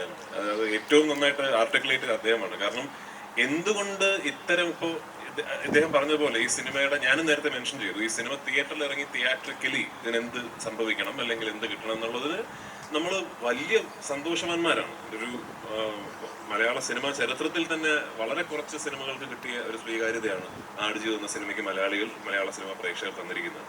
അപ്പൊ ഇനി അങ്ങോട്ട് എന്ത് എന്നുള്ള ചിന്തയുടെ തുടക്കം എന്ന് പറയുന്നത് സത്യത്തിൽ എന്തിന് ഇങ്ങനെ സംഭവിക്കണം, നമ്മുടെ ഇവിടുത്തെ ലീഡിംഗ് മീഡിയ പേഴ്സണാലിറ്റീസിനെ കൊണ്ടൊരു ഡിസ്കഷനിലൂടെ തുടങ്ങണമെന്ന് ചിന്തിച്ചതിന്റെ പ്രധാന കാര്യം തന്നെ അദ്ദേഹം പറഞ്ഞതുപോലെ ഇത് ബ്ലസ്സിച്ചേട്ടന്റെയോ എന്റെയോ സിനിമ, ബ്ലസ്സിച്ചേട്ടനും എനിക്കും ഈ സിനിമയിൽ നിന്ന് ഇൻവെസ്റ്റ് ചെയ്ത പൈസ അല്ലെങ്കിൽ സാമ്പത്തികം എന്നൊക്കെ നോക്കുകയാണെങ്കിൽ നമ്മൾ ആക്ച്വലി മലയാളികളോട് കടപ്പെട്ടിരിക്കുന്നു. അത് അവർ തന്നു കഴിഞ്ഞു. പക്ഷെ അവിടെ ഇത് തീരുന്നില്ല എന്നുള്ളതാണ്. ഈ സിനിമ സൃഷ്ടിക്കാനെടുത്ത സ്ട്രഗിൾ, ഈ തിയേറ്ററിൽ ഇറങ്ങി കഴിഞ്ഞ് കിട്ടിയ സ്വീകാര്യത, അവിടെ കൊണ്ട് ഈ കഥ തീരുന്നില്ല എന്നുള്ളതാണ്. അതിന്റെ തുടക്കം, ഇനി ഇവിടെ നിങ്ങോട്ടുള്ള ട്രാവലിന്റെ തുടക്കം എന്ന് പറയുന്നത് നമ്മുടെ സിനിമ എന്നുള്ളൊരു ഐഡന്റിറ്റി ഇതിനുണ്ടാവുക എന്നുള്ളതാണ്. ഈ സിനിമയെ കുറിച്ചുള്ള ഡിസ്കഷൻസ് അല്ലെങ്കിൽ ചർച്ചകൾ തുടങ്ങേണ്ടത് നമ്മുടെ നാട്ടിൽ നിന്ന് തന്നെയാണ്. ഇത് എന്തൊക്കെ തന്നെ പറഞ്ഞാലും ലോകത്തിന്റെ ഏത് ഭാഗത്ത് പോയാലും ഇത് മലയാള സിനിമ തന്നെയാണ്. അപ്പൊ ആ ഐഡന്റിഫിക്കേഷൻ രൂപാന്തരപ്പെടുക എന്ന് പറയുന്നതാണ് ഇനിയുള്ള യാത്രയുടെ തുടക്കം എന്ന് ഞങ്ങൾ ഉറച്ചു വിശ്വസിക്കുന്നു. ആ തുടക്കമാണ് ഇപ്പോൾ ഇവിടെ സംഭവിച്ചുകൊണ്ടിരിക്കുന്നത്. അതല്ലെങ്കിൽ ഇതുപോലെ വിവിധ മാധ്യമങ്ങളെ റെപ്രസെന്റ് ചെയ്യുന്ന ലീഡിംഗ് മീഡിയ പേഴ്സണാലിറ്റീസ് ഒരു സിനിമയുടെ ഡിസ്കഷൻ ഇന്നിവിടെ വന്നതിന്റെ ഭാഗമാകേണ്ട കാര്യമില്ലല്ലോ. ആ തിരിച്ചറിവ് നിങ്ങൾക്കുണ്ടായി എന്നുള്ളതിൽ ഞങ്ങൾ forever obliged to all of you. അപ്പൊ അത്തരമൊരു തിരിച്ചറിവ് സിനിമാ പ്രേക്ഷക സമൂഹത്തിനിടയിലും സിനിമാ വ്യവസായത്തിനിടയിലും ഉണ്ടാവുകയും ഇത് മലയാളത്തിന്റെ സിനിമ, നമ്മുടെ സിനിമ എന്നൊരു മാനിഫെസ്റ്റേഷൻ ഇവിടെ നിന്നുണ്ടായിട്ട് വേണം ഈ യാത്ര തുടങ്ങാൻ. അപ്പൊ ആ തുടക്കം സംഭവിക്കട്ടെ എന്ന് പ്രാർത്ഥിക്കുന്നു. എനിക്ക് പ്രത്യേകം പറയാനുള്ളത്, എന്തായാലും ഈ സിനിമ സാമ്പത്തികമായിട്ട് ഇതിൻ്റെ നിക്ഷേപകനൊക്കെ സന്തോഷം പകരുന്ന കാഴ്ചയിലാണ് നിൽക്കുന്നതെന്ന് അറിയുന്നു. ബ്ലസ്സി പറയുന്ന ഒരു 60% ഇതിൽ നമ്മൾ നിൽക്കുന്നു. എനിക്ക് അങ്ങോട്ട് തോന്നുന്നത് നമ്മളുടെ എപ്പോഴും ഈ മലയാള സിനിമ, നമ്മുടെ പ്രമോദ് രാമനൊക്കെ പറഞ്ഞ പോലെ ഈ മലയാള സിനിമ ഇവിടുത്തെ സംസ്കാരവും ഇവിടുത്തെ ജീവിതമൊക്കെ അറിയാവുന്ന ആൾക്കാർക്കായിരിക്കും കൂടുതൽ മനസ്സിലാവുക. അപ്പം നമ്മൾ കുറേ ആളുകളെങ്കിലും കൊണ്ട് കേരളവുമായിട്ട് ബന്ധമുള്ള അന്തർദേശീയ വ്യക്തിപ്രഭാവങ്ങൾ നമുക്ക് ഉണ്ട്. അതിന് ഉദാഹരണം പറഞ്ഞു കഴിഞ്ഞാൽ കെയൂർ പട്ടേൽ എന്ന് പറയുന്ന ഒരാൾ ബസ്സിക്കറിയാം, കേരളത്തിൽ താമസിക്കുന്നുണ്ട്. ശരിക്കും അങ്ങനെ ഇപ്പോൾ ഉള്ളത് നെടുമങ്ങാടാണ് അദ്ദേഹം ഉണ്ടാകാറുള്ളത്. കൂടുതലും സാൻ ഫ്രാൻസിസ്കോ ബേസ് ചെയ്തിട്ടാണ് അദ്ദേഹം ജീവിക്കുന്നത്. അതെ. അപ്പോൾ അദ്ദേഹം ശരിക്കും അതെ. അപ്പോൾ ഇയാളുടെ ഏറ്റവും വലിയൊരു പ്രത്യേകത എന്താണെന്ന് വെച്ച് കഴിഞ്ഞാൽ, നമുക്ക് കെയൂർ പട്ടേൽ എന്ന് പറയുന്ന ഗുജറാത്തിയാണ് അദ്ദേഹത്തിൻ്റെ ഒരു 10-40 സിനിമയെങ്കിലും ഓസ്കാർ എൻട്രിയിൽ പോയിട്ടുണ്ട്. അദ്ദേഹം ഈ നമ്മുടെ 3 Idiots എന്ന് പറയുന്ന സിനിമയുടെ കോ പ്രൊഡ്യൂസറാണ്. അദ്ദേഹം ഒരുപാട് ഏരിയയിൽ അദ്ദേഹം കടന്നിട്ടുണ്ട്. അദ്ദേഹത്തിന് ഞാൻ യഥാർത്ഥത്തിൽ എങ്ങനെയാണ് അദ്ദേഹത്തിലുള്ള ബന്ധം കൂടെ ഇവിടെ പറയുന്നത് എനിക്ക് വിഷമമില്ല. ഞാൻ ഈ നമ്മുടെ ഈ ചാനൽ നെറ്റ്വർക്ക് തുടങ്ങുന്ന സമയത്ത് ഇദ്ദേഹത്തിൻ്റെ ഒരു ഇൻവെസ്റ്ററായിട്ട് കൊണ്ടുവരാൻ തീരുമാനിച്ചു. അങ്ങനെ ഇദ്ദേഹം നമ്മുടെ ഒരു ബോർഡ് ഓഫ് ഡയറക്ടേഴ്സ് മീറ്റിങ്ങിന് വന്നു. അപ്പോൾ ഇദ്ദേഹം വന്നത് എനിക്ക് ഭയങ്കര പാരയായി എന്നുള്ളത് ഇദ്ദേഹത്തിൻ്റെ ബോർഡിൽ ഉൾപ്പെടുത്തിയപ്പോൾ എനിക്ക് മനസ്സിലായി. ഇദ്ദേഹം ബോർഡിൽ വന്നിരുന്നുകൊണ്ട് ഓരോ ആളിനെയും പരിചയപ്പെട്ടു. അപ്പോൾ ഭീമ ജുവലേഴ്സിൻ്റെ ഓണറായ ഗോവിന്ദൻ സാറിന് വിളി ചോദിച്ചു, I have seen your board while coming from the airport. Bhima, this is jewelry, is it? What is the role of a jewelry man in a media? I don't understand the ഞാൻ അദ്ദേഹത്തിൻ്റെ കാല് പിടിച്ച് ബുദ്ധിമുട്ടി കൊണ്ടുവന്ന ഒരു നിക്ഷേപകന് അദ്ദേഹം പറഞ്ഞു വിടുന്ന ഒരു അവസ്ഥയിലേക്ക് അപ്പം ഞാനിങ്ങനെ കുറിച്ച് വരച്ച് കാണിക്കും അദ്ദേഹത്തെ. അപ്പോൾ മാത്രമല്ല ഈ ഇദ്ദേഹം വലിയൊരു കാറിൽ വന്നിറങ്ങുമെന്ന് ചോദിച്ച് സ്വീകരിക്കാൻ നിൽക്കുന്നിരുന്നപ്പോൾ അദ്ദേഹം ടാറ്റയുടെ ചെറിയൊരു വണ്ടിയിൽ വന്നിവിടെ ഇറങ്ങി. അപ്പോൾ ഒരുപാട് കോടികൾ കയ്യിലുള്ള ഈ മനുഷ്യൻ നെടുമങ്ങാട്ടെ ഒരു ആയുർവേദ ഹോസ്പിറ്റലിൽ തീരുമാനം വന്നതാണ്. അപ്പോഴൊന്നും അറിയത്തില്ല ഇദ്ദേഹത്തിന് ഇങ്ങനെ അന്തർദേശീയ സിനിമയിൽ ബന്ധമുള്ള ഒരാളാണ്. അപ്പോൾ ഇദ്ദേഹം ഒരു വൈകുന്നേരം അവിടുത്തെ മുതലാളിയായ ഡോക്ടറോട് ചോദിച്ചു, ഇത് ഈ ഹോസ്പിറ്റൽ ഇതിൻ്റെ അന്തരീക്ഷമൊക്കെ എനിക്ക് ഇഷ്ടമായി, ഇത് വിൽക്കുന്നു എന്ന് ചോദിച്ചു. അപ്പോൾ അയാൾ ചോദിച്ചു ഊതുകയാണെന്ന് വിചാരിച്ചു. അയാൾ പറഞ്ഞു വേണേൽ വിൽക്കാം, നാളെ പണം റെഡിയാക്കിക്കൊള്ളാൻ പറഞ്ഞു. പിറ്റേ രാവിലെ ചെക്കുമായിട്ട് കെയൂർ പട്ടേലയുടെ മുറി കയറിച്ചു എഴുതിയൊക്കെ കൊടുത്തു എത്ര എന്ന് വെച്ചു. അതാണ് ആ ഹോസ്പിറ്റലിൽ അയാൾ വാങ്ങിക്കുന്നത്. മാത്രമല്ല ഷാരൂഖ് ഖാൻ ഒരു ദിവസം ഈ കെയൂർ പട്ടേലിനെ അന്വേഷിച്ച് വിളിച്ചിട്ടുണ്ട്. അപ്പോൾ നെടുമങ്ങാട്ടുകാർ ഞാനങ്ങനെ അന്വേഷിച്ച് വിളിച്ചത് എന്നോട് പറഞ്ഞത് ഇന്ന് രാവിലെ ഷാരൂഖ് ഖാൻ്റെ കൂട്ടിരിക്കുന്ന ഒരാൾ ഇങ്ങോട്ട് കയറി പോയിട്ടുണ്ട് എന്നാ പറഞ്ഞത്. ഒറിജിനൽ ഷാരൂഖ് ഖാൻ തന്നെയായിരുന്നു. അപ്പോൾ ഈ മനുഷ്യന് ഈ സിനിമയെക്കുറിച്ച് വലിയ ധാരണകളുള്ളൊരു ഗുജറാത്തിയാണ് അദ്ദേഹം. അപ്പോൾ അതിൻ്റെ ഒരു അഡ്വാൻറ്റേജ് എന്താണെന്ന് ചോദിച്ചാൽ നമ്മുടെ പ്രൊഡ്യൂസറായ ജി സുരേഷ് കുമാറിനെ കുറിച്ച് പറഞ്ഞാലും അദ്ദേഹത്തിന് അറിയാം. ചിലപ്പം ഇപ്പം ബ്ലസ്സിയെക്കുറിച്ച് പറഞ്ഞാലും അയാൾക്കറിയാം, റഹ്മാനെ കുറിച്ച് പറഞ്ഞാലും അയാൾക്കറിയാം, പൃഥ്വിരാജിനെ അയാൾ ചിലപ്പോൾ അറിയുന്നുണ്ടാവും. അപ്പോൾ ഇങ്ങനെയുള്ള എനിക്കൊന്ന് അയാളിൽ നിന്ന് ഒരുപാട് ഇൻവെസ്റ്റ്മെൻറ്റ് സ്വീകരിക്കുന്നതിനേക്കാളും അയാളെപ്പോലെ ഓസ്കാറിൽ അനുഭവ പരിചയമുള്ള ആൾ വഴി നമുക്ക് മൂവ് ചെയ്യാൻ പറ്റുകയാണെങ്കിൽ, പക്ഷേ ഇതിനൊക്കെ ചില വഴികളുണ്ടാവുമല്ലോ, നമ്മൾ കാണുന്നതിനേക്കാളും അപ്പുറത്തൊരു ലോകം ഉണ്ടാവും. അപ്പോൾ അത് കൃത്യമായിട്ട് നീങ്ങുന്ന ഒരാൾ ഞാൻ ഈ കെയൂർ പട്ടേലിനെ ഞാൻ ഉദാഹരണമായിട്ടാണ് പറഞ്ഞു. ഇപ്പോൾ നമ്മൾ അമേരിക്കൻ സമൂഹത്തെ വിലയിരുത്തുകയാണെങ്കിൽ അവിടെ ഒരുപാട് ഉയരങ്ങളിലെത്തിയിട്ടുള്ള മലയാളി സുഹൃത്തുക്കൾ നമുക്കുണ്ട്. അപ്പോൾ ഇവരവിടെ ഇതിൻ്റെ വേണമെങ്കിൽ ഇതിൻ്റെ സൗജന്യ പ്രദർശനം വയ്ക്കുക, ഈ ഒപ്പീനിയൻ ക്രിയേറ്റേഴ്സുള്ള ആൾക്കാരെ ഈ സിനിമ കാണിക്കുക. ഈ സിനിമ അന്തർദേശീയ തലത്തിൽ ഇപ്പം നമ്മുടെ കേരളത്തിലും ഇന്ത്യയിൽ ഒരു സംസാര വിഷയമായിട്ടുള്ളത് സംസാര വിഷയമാക്കുക. കെയൂർ പട്ടേലിനെ പോലെ കേരളീയ ജീവിതം എന്താണെന്നും ഈ മൈഗ്രേഷൻ എന്താണെന്നും ഗൾഫ് നാടുകളിലേക്കുള്ള പ്രവാസിയുടെ യാത്ര എന്താണെന്നും ഒക്കെ മനസ്സിലാകുന്ന ഒരാളിനെ എനിക്ക് വളരെ അപൂർവമായിട്ടൊക്കെ ബ്ലസ്സി ഇപ്പോഴും ഒരു ബന്ധമൊക്കെ അദ്ദേഹത്തോടുണ്ട്. പക്ഷേ ഇതേ മനുഷ്യൻ്റെ ഒരു പ്രത്യേകതയും കൂടി മനസ്സിലാക്കി നമ്മൾ അങ്ങോട്ട് പോകുന്നുള്ളതായിരിക്കും. ഞാനൊക്കെ നോക്കിയപ്പം കവടിയാറിലെ ഒരു ബേക്കറിയിൽ ഞാനൊരു കോഫി അടിക്കാൻ കയറിയപ്പം ഒരാൾ അവിടെ ബേക്കറിയിൽ 30 പൈസയുടെ ഡിഫറൻസിന് വഴക്ക് കൊടുക്കുന്നു. ഞാനത് കെയൂർ പട്ടേലാണ്. അപ്പോൾ ഞാൻ ആദ്യം വിചാരിച്ചു എന്നാ പട്ടേലായി കാണിക്കുന്നതെന്ന് ചോദിക്കണമെന്ന് വിചാരിച്ചു. പിന്നെ ഞാൻ വിചാരിച്ചു അദ്ദേഹത്തെ മനസ്സിലായി. അപ്പോൾ ഞാനിങ്ങനെ കാണിച്ചപ്പോൾ എന്നോട് പറഞ്ഞു ഒന്നും സംസാരിക്കണ്ട എന്ന് അയാൾ ഇംഗ്ലീഷ് എന്നോട് പറഞ്ഞു. എന്നിട്ട് അവിടെ അടി വെച്ച് 30 പൈസയുടെ ബാക്കി വാങ്ങിച്ചിട്ട് പുള്ളിൽ പോയി. ഇങ്ങനെയൊരു ഗുജറാത്തി കൂടിയാണ് അദ്ദേഹം. എന്നാലും പക്ഷേ അദ്ദേഹത്തെ പോലെ കുറേ ആളുകൾ എനിക്കൊന്ന് ബ്ലസ്സിക്ക് നല്ല ലോകപരിചയമുള്ള ഒരു ചലച്ചിത്ര സംവിധായകനാണ്. ലിസ്റ്റ് ചെയ്യാൻ പറ്റുകയാണെങ്കിൽ അങ്ങനെയുള്ള ആളുകളിലേക്ക് എത്താൻ ചിലപ്പോൾ മീഡിയയ്ക്കും എനിക്കുമൊക്കെ ചിലപ്പോൾ കുറച്ച് സപ്പോർട്ട് ചെയ്യാൻ പറ്റിക്കും അമേരിക്കയിലൊക്കെ. കാര്യം നമ്മുടെ ചാനലൊക്കെ ഇവിടെ നന്നായിട്ട് പോകുന്നുണ്ട്, കുറേ ആൾക്കാരെ എനിക്ക് അറിയുകയും ചെയ്യും. അപ്പോൾ ഞാൻ പറഞ്ഞ വേൾഡ് ഓവർ എസ്പെഷ്യലി നമ്മുടെ ഈ ന്യൂയോർക്ക് ഫിലിം അക്കാഡമി പോലെ സ്ഥാപനങ്ങൾ പ്രവർത്തിക്കുന്ന സ്ഥലങ്ങളിലൊക്കെ തന്നെ ബേസിക് അറിയുന്നത് എൻ്റെ മകനോടെ പോയിട്ട് ഒരു സംവിധാനമൊക്കെ പഠിച്ചിട്ട് തിരിച്ചു വന്നിട്ടുണ്ട്. അപ്പോൾ അവനൊക്കെ ഞാൻ അവനോട് പറഞ്ഞു, അവൻ എന്നോട് ചോദിച്ചു എന്നോട് ടെലിവിഷനുണ്ട് ഇപ്പോഴും അവൻ എന്നോട് ചോദിച്ചു അച്ഛാ ഞാൻ നീ എന്താ ചെയ്യണമെന്ന് ചോദിച്ചാൽ ഞാൻ പറഞ്ഞു നീ ഒരു സിനിമ പിടിക്കണം, ആ സിനിമ ഇവിടെ കാണിക്കാൻ വേണ്ടി ആകരുത്, അങ്ങനത്തെ സിനിമ പിടിച്ചിട്ട് നിനക്ക് അവിടെ പോയി പഠിക്കേണ്ടായിരുന്നല്ലോ, ഇവിടെ സിനിമ വല്ല ഇൻസ്റ്റിറ്റ്യൂട്ട് പഠിച്ചാൽ പോലെ എന്ന് ഞാൻ അവനോട് ചോദിച്ചു. അപ്പോൾ ഇത് ഞാൻ പറഞ്ഞപ്പോൾ ഞാൻ മനസ്സിലാക്കിയിട്ടുള്ള അമേരിക്കയിലെ പല ആളുകളെയും പരിചയപ്പെടുമ്പോൾ നമ്മുടെ മലയാളത്തോട് വലിയ ആദരവ് കീപ്പ് ചെയ്യുന്ന ഒരുപാട് ഉയരങ്ങളിലെത്തിയ മലയാളികളല്ലാത്ത ഒരേ ആൾക്കാർ അവിടെ ഉണ്ട്. അവരെ നമ്മളൊന്ന് ലിസ്റ്റ് ചെയ്ത് അവരെ അപ്രോച്ച് ചെയ്യും, ഇൻ്റർനാഷണൽ ലെവലിൽ ഇതൊരു ചർച്ചാ വിഷയമാക്കി ആടുജീവിതം ഇങ്ങനെ ഒരു മലയാള സിനിമയല്ല, ഇതൊരു ഇൻ്റർനാഷണൽ സിനിമയാണ് എന്ന് ബോധ്യപ്പെടുത്താനുള്ള ശ്രമം നടത്തണമെന്നാണ് എനിക്ക് പറയാനുള്ളത്. അതിന് നമുക്ക് നമുക്ക് കൂട്ടായിട്ട് എനിക്ക് തോന്നുന്നത് ബ്ലസ്സിയും സന്തോഷവും പറയുന്ന പോലെ തന്നെ പലപ്പോഴും ഈ ചാനലുകൾ തമ്മിലുള്ള മത്സരം കാരണം ഞങ്ങൾക്ക് ഇങ്ങനെ ഒന്നിച്ചിരുന്ന് പലപ്പോഴും ചർച്ച ചെയ്യാനൊന്നും പറ്റിയിട്ടില്ല. അതും ഒരു അവസരമായിട്ട് വേണമെങ്കിൽ പറയാം. ഞങ്ങൾ ഇടയ്ക്കിടയ്ക്ക് ഇങ്ങനെ ചർച്ച ചെയ്യാറുണ്ട്, ചിലപ്പോൾ അഭിലാഷനെയും കൂടെ ചിലപ്പോൾ കിട്ടിയെന്ന് വരും. പക്ഷേ നമ്മൾ പലപ്പോഴും ഞാൻ വ്യക്തിപരമായിട്ട് വിശ്വസിക്കുന്നത് നമ്മൾക്ക് സ്ഥാപനങ്ങൾ തമ്മിൽ ഉള്ളടക്കത്തിൽ മത്സരമാകാം, അല്ലാതെ ഒരുപാട് യോജിച്ച് പോകാൻ പറ്റുന്ന ഒരുപാട് ഏറിയുണ്ടാവും. അങ്ങനെ ഒരു ഏറിയാണ് ആടുജീവിതം, അല്ലെങ്കിൽ നമ്മളും ആടുജീവിതത്തിൽ പെട്ടവരായിരിക്കും. അതിൽ കാര്യം അദ്ദേഹത്തിൻ്റെ മൂടൊന്ന് നേരെയാക്കാൻ വിചാരിച്ച് അയച്ചു കൊടുത്തുകൊണ്ടിരിക്കും. എനിക്കൊക്കെ ഇഷ്ടം പോലെ ഞാൻ സോഷ്യൽ മീഡിയ പലപ്പോഴും മാസങ്ങളോളം സ്വിച്ച് ഓഫ് ചെയ്യുന്ന ഒരാളാണ്. അത് നമ്മൾ രാവിലെയൊക്കെ ഒരു പ്രോഗ്രാം അവതരിപ്പിക്കാനായിട്ട് കയറി നിൽക്കുന്നത് നമ്മുടെ തന്തയ്ക്ക് വിളിച്ചിട്ടുള്ള ഒരു മെസ്സേജ് വായിക്കുമ്പോൾ നമുക്ക് വല്ലാതെ തോന്നും. അപ്പോൾ നമ്മൾ ഇപ്പോൾ എനിക്കൊക്കെ ഞാൻ കാണാതെ പോയ 4 മാസമൊക്കെ ആയ മെസ്സേജൊക്കെ ഇന്ന് രാവിലെയും കൂടെ എനിക്ക് ഒരെണ്ണം കിട്ടി. ഒരു 3 തലമുറയ്ക്ക് തകയുന്ന തെറി ഒരുത്തം വിളിച്ചിരിക്കുകയാണ്. അപ്പോൾ നമ്മൾക്ക് പക്ഷേ ഇത് നമ്മുടെ ജോലിയെ അത് തടസ്സപ്പെടുത്തും മാനസികമായിട്ട്. അപ്പോൾ നമ്മളത് ഇത് തുറക്കരുതെന്നുള്ളതാണ് എൻ്റെ തീരുമാനം. അപ്പോൾ നിങ്ങളിത് പൂർണ്ണമായിട്ട് അവഗണിച്ച് കളയണം. കാരണം ഇത് ഇങ്ങനെയുള്ള കാര്യങ്ങൾ ഷെയർ ചെയ്യുന്നത് മലയാളിക്കൊരു പ്രത്യേക താല്പര്യം ചിലർക്കുണ്ട്. അത് കാരണം നെഗറ്റീവായിട്ടുള്ള ചർച്ചകൾ ആടുജീവിതത്തിൻ്റെ പേരിൽ ഉണ്ടാകും. അത് നമുക്ക് എല്ലാവരോടും പറഞ്ഞു വിലക്കാൻ പറ്റത്തില്ല, പക്ഷേ നമ്മൾ അവഗണിച്ച് കളയണമെന്നായിരിക്കും. അല്ല, അത് ശരിയാണ്. നെഗറ്റീവായിട്ടുള്ള ക്രിയാത്മകമായി ഇപ്പോൾ നെഗറ്റീവ് വിമർശനാത്മകമായിട്ടുള്ള അത് വെറും വ്യക്തി അല്ല, അത് ഞാൻ പറയുന്നത് അത് മാത്രമേ നമ്മൾ ശ്രദ്ധിക്കേണ്ടതുള്ളൂ. മറ്റത് യഥാർത്ഥത്തിൽ ഈ ക്രിട്ടിക്കൽ അനാലിസിസ് എന്ന് പറയുന്നത് ഇപ്പോൾ സന്തോഷ് ജോർജ് കുളങ്ങര പറഞ്ഞ പോലെ നമ്മളൊരു കാര്യത്തെ വിമർശനത്തോടെ സമീപിക്കണം. ഇന്നലെ അതിൻ്റെ മെറിറ്റും ഡീമെറിറ്റും മനസ്സിലായി. ഞാൻ പറഞ്ഞ ഇതല്ല.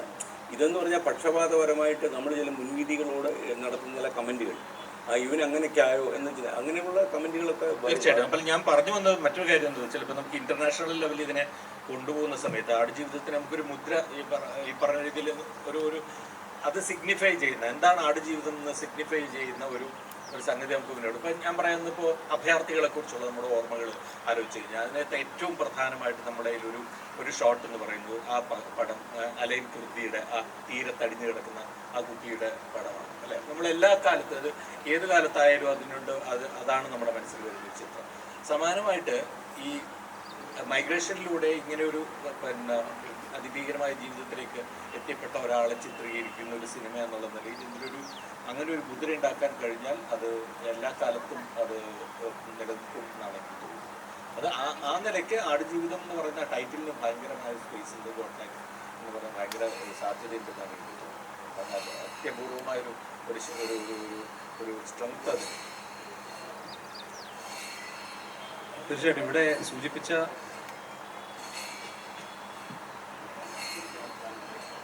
പല സാധ്യതകളുണ്ട്. ഇപ്പോൾ ഇത് ആടുജീവിതം എന്നുള്ളതല്ല, ഏതൊരു സിനിമയാണെങ്കിലും പല സാധ്യതകളുണ്ട്. ഇപ്പോൾ ഫോർ എക്സാമ്പിൾ ഈ സിനിമ നാളെ ഇന്നിപ്പോൾ നമ്മൾ ഈ സിനിമയെക്കുറിച്ച് അറിയാവുന്നത് ഇതിൻ്റെ മേജർ നെറ്റ്വർക്ക്സിൻ്റെ ഇന്ത്യൻ ഡിവിഷൻസിനായിരിക്കാം.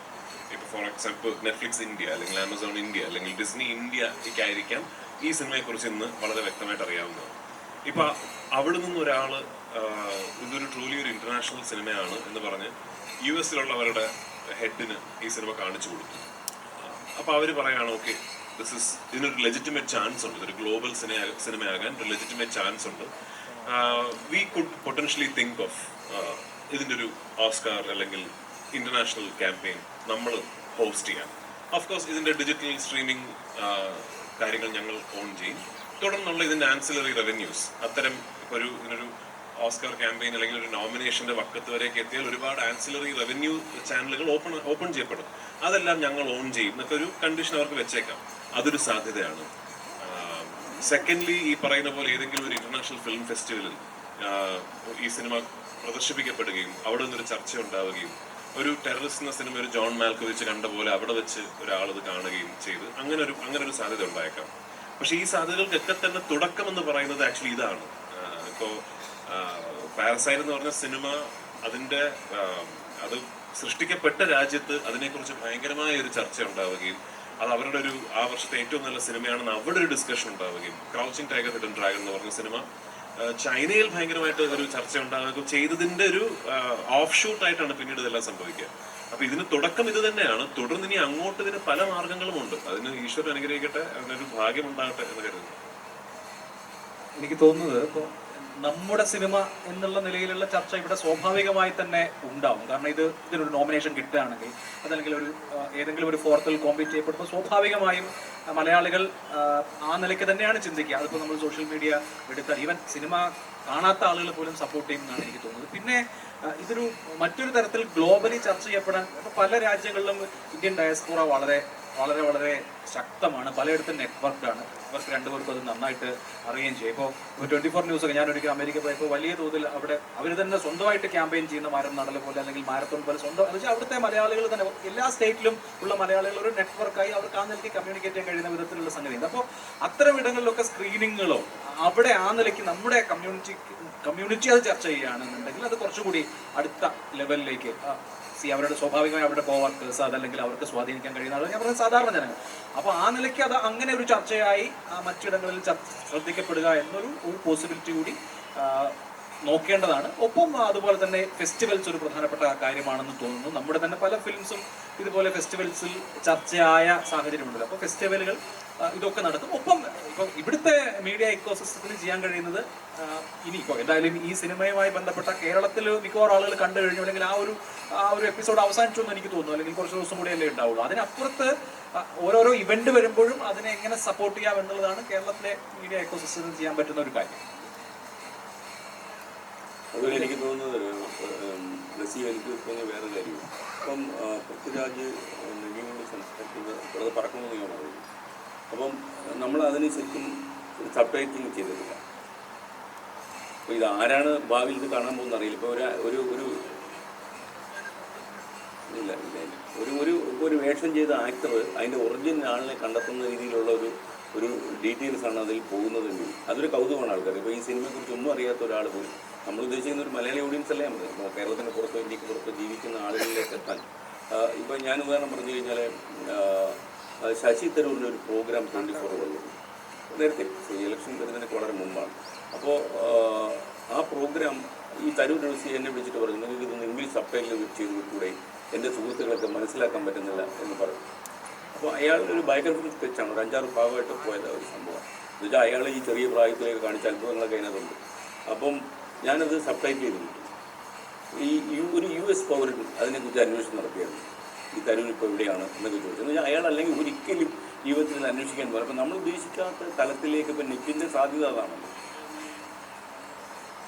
അത് ചെയ്യണം എന്നാണ് എനിക്ക് തോന്നുന്നത്. ഇനിയിപ്പോൾ ഇതിനോട് വരുന്ന മെറ്റീരിയൽ എല്ലാം സബ് ടൈറ്റിൽ ചെയ്ത് വിടുക അല്ലേ? സബ് ടൈറ്റിൽ വേർഷൻ ഉണ്ട് എനിക്ക് 24 തമിഴിൽ. ഞാൻ 24 കണ്ടത്, യൂട്യൂബിലാണ് കണ്ടത്. 24 ഇതെല്ലാം കൂടെ ചേർത്തൊരു പ്രോഗ്രാം ആക്കി മൊത്തം വൃത്തി ചെയ്തതും എല്ലാം കൂടെ ചേർത്തൊരു സംഭവമായിട്ടാണ്. അല്ല, ഞാൻ ഈ മെറ്റീരിയൽ മാത്രമല്ല, നമ്മളിനി ആട് ജീവിതത്തെക്കുറിച്ച് വിടുന്ന എല്ലാ മെറ്റീരിയലും ഇത് ഇൻ്റർനാഷണൽ ഓഡിയൻസിന് ഞാൻ അഡ്രസ് ചെയ്യുന്ന ഇതിൽ വിടുന്ന നല്ലതായിരിക്കും. എനിക്കിതൊരു ഈ തരൂർ എന്നോട് പറഞ്ഞപ്പോൾ ഞാനത് കാര്യമായിട്ട് എടുത്തൊന്നുമില്ല. പിന്നെ അങ്ങനെ പ്രഷർ കൊണ്ട് ഞാൻ ശ്രമിച്ചതാണ്. അപ്പോൾ അത് കഴിഞ്ഞപ്പോഴാണ് അതിൻ്റെ റെസ്പോൺസ് വേറെ ടൈപ്പ് ഓഡിയൻസിൽ നിന്നാണ്. അതുപോലെ ഇതിനകത്ത് നേരത്തെ പൃഥ്വി പറഞ്ഞൊരു പോയിന്റ് എനിക്ക് വളരെ സ്ട്രൈക്കിംഗ് ആയിരുന്നു. എന്ന് വെച്ചാൽ ഈ ആടുജീവിതം പൃഥ്വിയല്ല ചെയ്യുന്നിരുന്നു എങ്കിൽ പോലും ഇതിൻ്റെ ഒരു പൊട്ടൻഷ്യൽ മനസ്സിലാക്കി പൃഥ്വിക്ക് ക്യാപ്പബിലിറ്റി ഉണ്ടായിരുന്നുവെങ്കിൽ ഒരു പക്ഷേ പൃഥ്വി അതിൻ്റെ കാര്യങ്ങൾ മുന്നോട്ട് കൊണ്ടുപോകാൻ ഒരു ഗ്ലോബൽ വേദിയിലേക്ക് കൊണ്ടുപോകാൻ ചെയ്യുമായിരുന്നു എന്നുള്ളത്.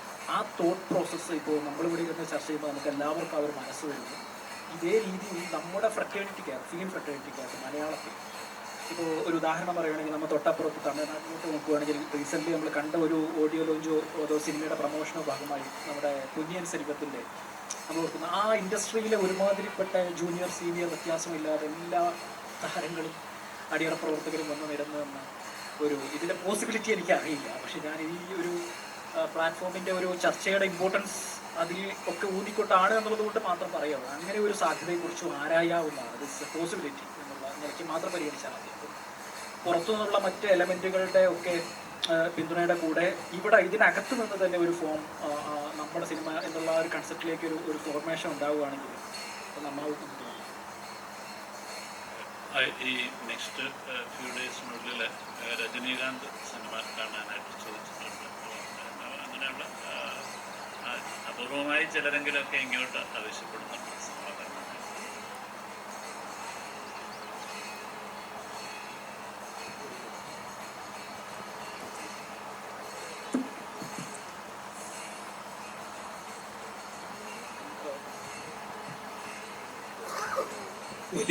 വലിയൊരു സ്വപ്നം മനസ്സിൽ കൊണ്ട് നടക്കുന്ന ഒരു ടീമിനൊപ്പം ഇനി അങ്ങോട്ട് മലയാളി സമൂഹം കൂടി ചേർന്ന് പ്രവർത്തിക്കുമ്പോൾ എങ്ങുമുള്ള മലയാളി പ്രവാസികൾക്ക് അവരുടെ നാട്ടിൽ, അവർ ജോലി ചെയ്യുന്ന നാട്ടിൽ അഭിമാനത്തോടെ, ആത്മാഭിമാനത്തോടെ ജീവിക്കാൻ കരുത്ത് നൽകുന്ന ഒരു അവാർഡായി അല്ലെങ്കിൽ ഒരു ഒരു ഒരു റെക്കഗ്നീഷനായി മാറാനുള്ള ഒരു ഉപകരണമായി ആടുജീവിതം മാറട്ടെ എന്ന് ഞാൻ ആശംസിക്കുകയാണ്.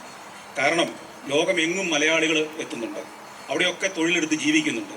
നമുക്കറിയാം മറ്റൊരു നാട്ടിലേക്ക് തൊഴിൽ തേടി പോകുന്ന ഏതൊരാളുടെയും ജീവിതം, മാനസികാവസ്ഥ ഒരു തരത്തിൽ അല്ലെങ്കിൽ മറ്റൊരു തരത്തിൽ ഒരു നജീബിൻ്റേതാണ്. കാരണം അവിടെ നമുക്ക് വലിയ അധികാരാവകാശങ്ങളുള്ള ഒരു നാടല്ല അവിടെ ഒന്ന്. അവിടെ നമ്മളെ ആ നാട്ടുകാരൻ കാണുന്നത് എങ്ങനെയെന്നും അല്പം വിവാദ പരാമർശമാണെങ്കിൽ കൂടി പറയാതിരിക്കാൻ തരവില്ല, നമ്മൾ ഒരു രണ്ടാം തരം പൗരനായിട്ട് തന്നെയാണ്. അവിടെ എപ്പോഴും സ്വന്തം നാട്ടിൽ എന്തെങ്കിലും അത്ഭുതം നടക്കുന്നുണ്ടോ എന്ന് നോക്കിയിരിക്കുന്ന ആളുകളാണ് ഓരോ പ്രവാസിയും. സ്വന്തം നാട്ടിൽ ജീവിക്കുമ്പോൾ നാടിനെ, ഭരണാധികാരികളെ, ഇവിടുത്തെ നേട്ടങ്ങളെ ഒക്കെ വിമർശിക്കുന്നവരാകുമ്പോൾ പോലും ഈ നാട് വിട്ടു കഴിയുമ്പോൾ എല്ലാവരുടെയും കണ്ണിങ്ങോട്ടാണ്. ഇവിടെ എന്ത് നടക്കുന്നു? ഇവിടെ ബഹിരാകാശത്തേക്ക് ഒരു റോക്കറ്റ് കുതിച്ചുയരുമ്പോൾ, ഇവിടെ ഒരു ഹൈസ്പീഡ് ട്രെയിൻ ഇനാഗ്രേറ്റ് ചെയ്യപ്പെടുമ്പോൾ ഒക്കെ വിദേശത്തിരുന്ന് മനസ്സുകൊണ്ട് കൈയടിക്കുന്ന ആളുകളാണ് മലയാളികൾ. ആ മലയാളിക്ക് ആ നാട്ടിൽ അഭിമാനത്തോടെ നാളെ ജീവിക്കാൻ പറ്റുന്ന, സ്വന്തം നാടിനെക്കുറിച്ച് അഭിമാനത്തോടെ, സ്വന്തം ഭാഷയെക്കുറിച്ച്, സ്വന്തം സിനിമയെക്കുറിച്ച് അഭിമാനത്തോടെ പറയാൻ കഴിയുന്ന ഒന്നായി, ഒരു മൈൽ സ്റ്റോൺ പ്രോജക്റ്റായി ഈ ആടുജീവിതം മാറട്ടെ എന്ന് ഞാൻ ആശംസിക്കുന്നു. നമുക്ക് ഒന്നിച്ചതിനു വേണ്ടി ശ്രമിക്കാം. ഇവിടെ എത്തിച്ചേർന്ന എല്ലാവർക്കും ഞാൻ നന്ദി പറയുന്നു. പ്രത്യേകിച്ച് ഈ പരിപാടിയിലേക്ക് ഈ മീഡിയ ഫ്രട്ടേണിറ്റിയെ ഒന്നിച്ചു കൂട്ടിയ ബ്ലസ്സി സാറിനും പൃഥ്വിരാജിനും ഇതിൻ്റെ പിന്നണി പ്രവർത്തകർക്കും നന്ദി പറയുന്നു. Thank you very much. കൂടുതൽ വീഡിയോസിനായി B4 Blaze ഫോളോ ചെയ്യൂ, സബ്സ്ക്രൈബ് ചെയ്യൂ.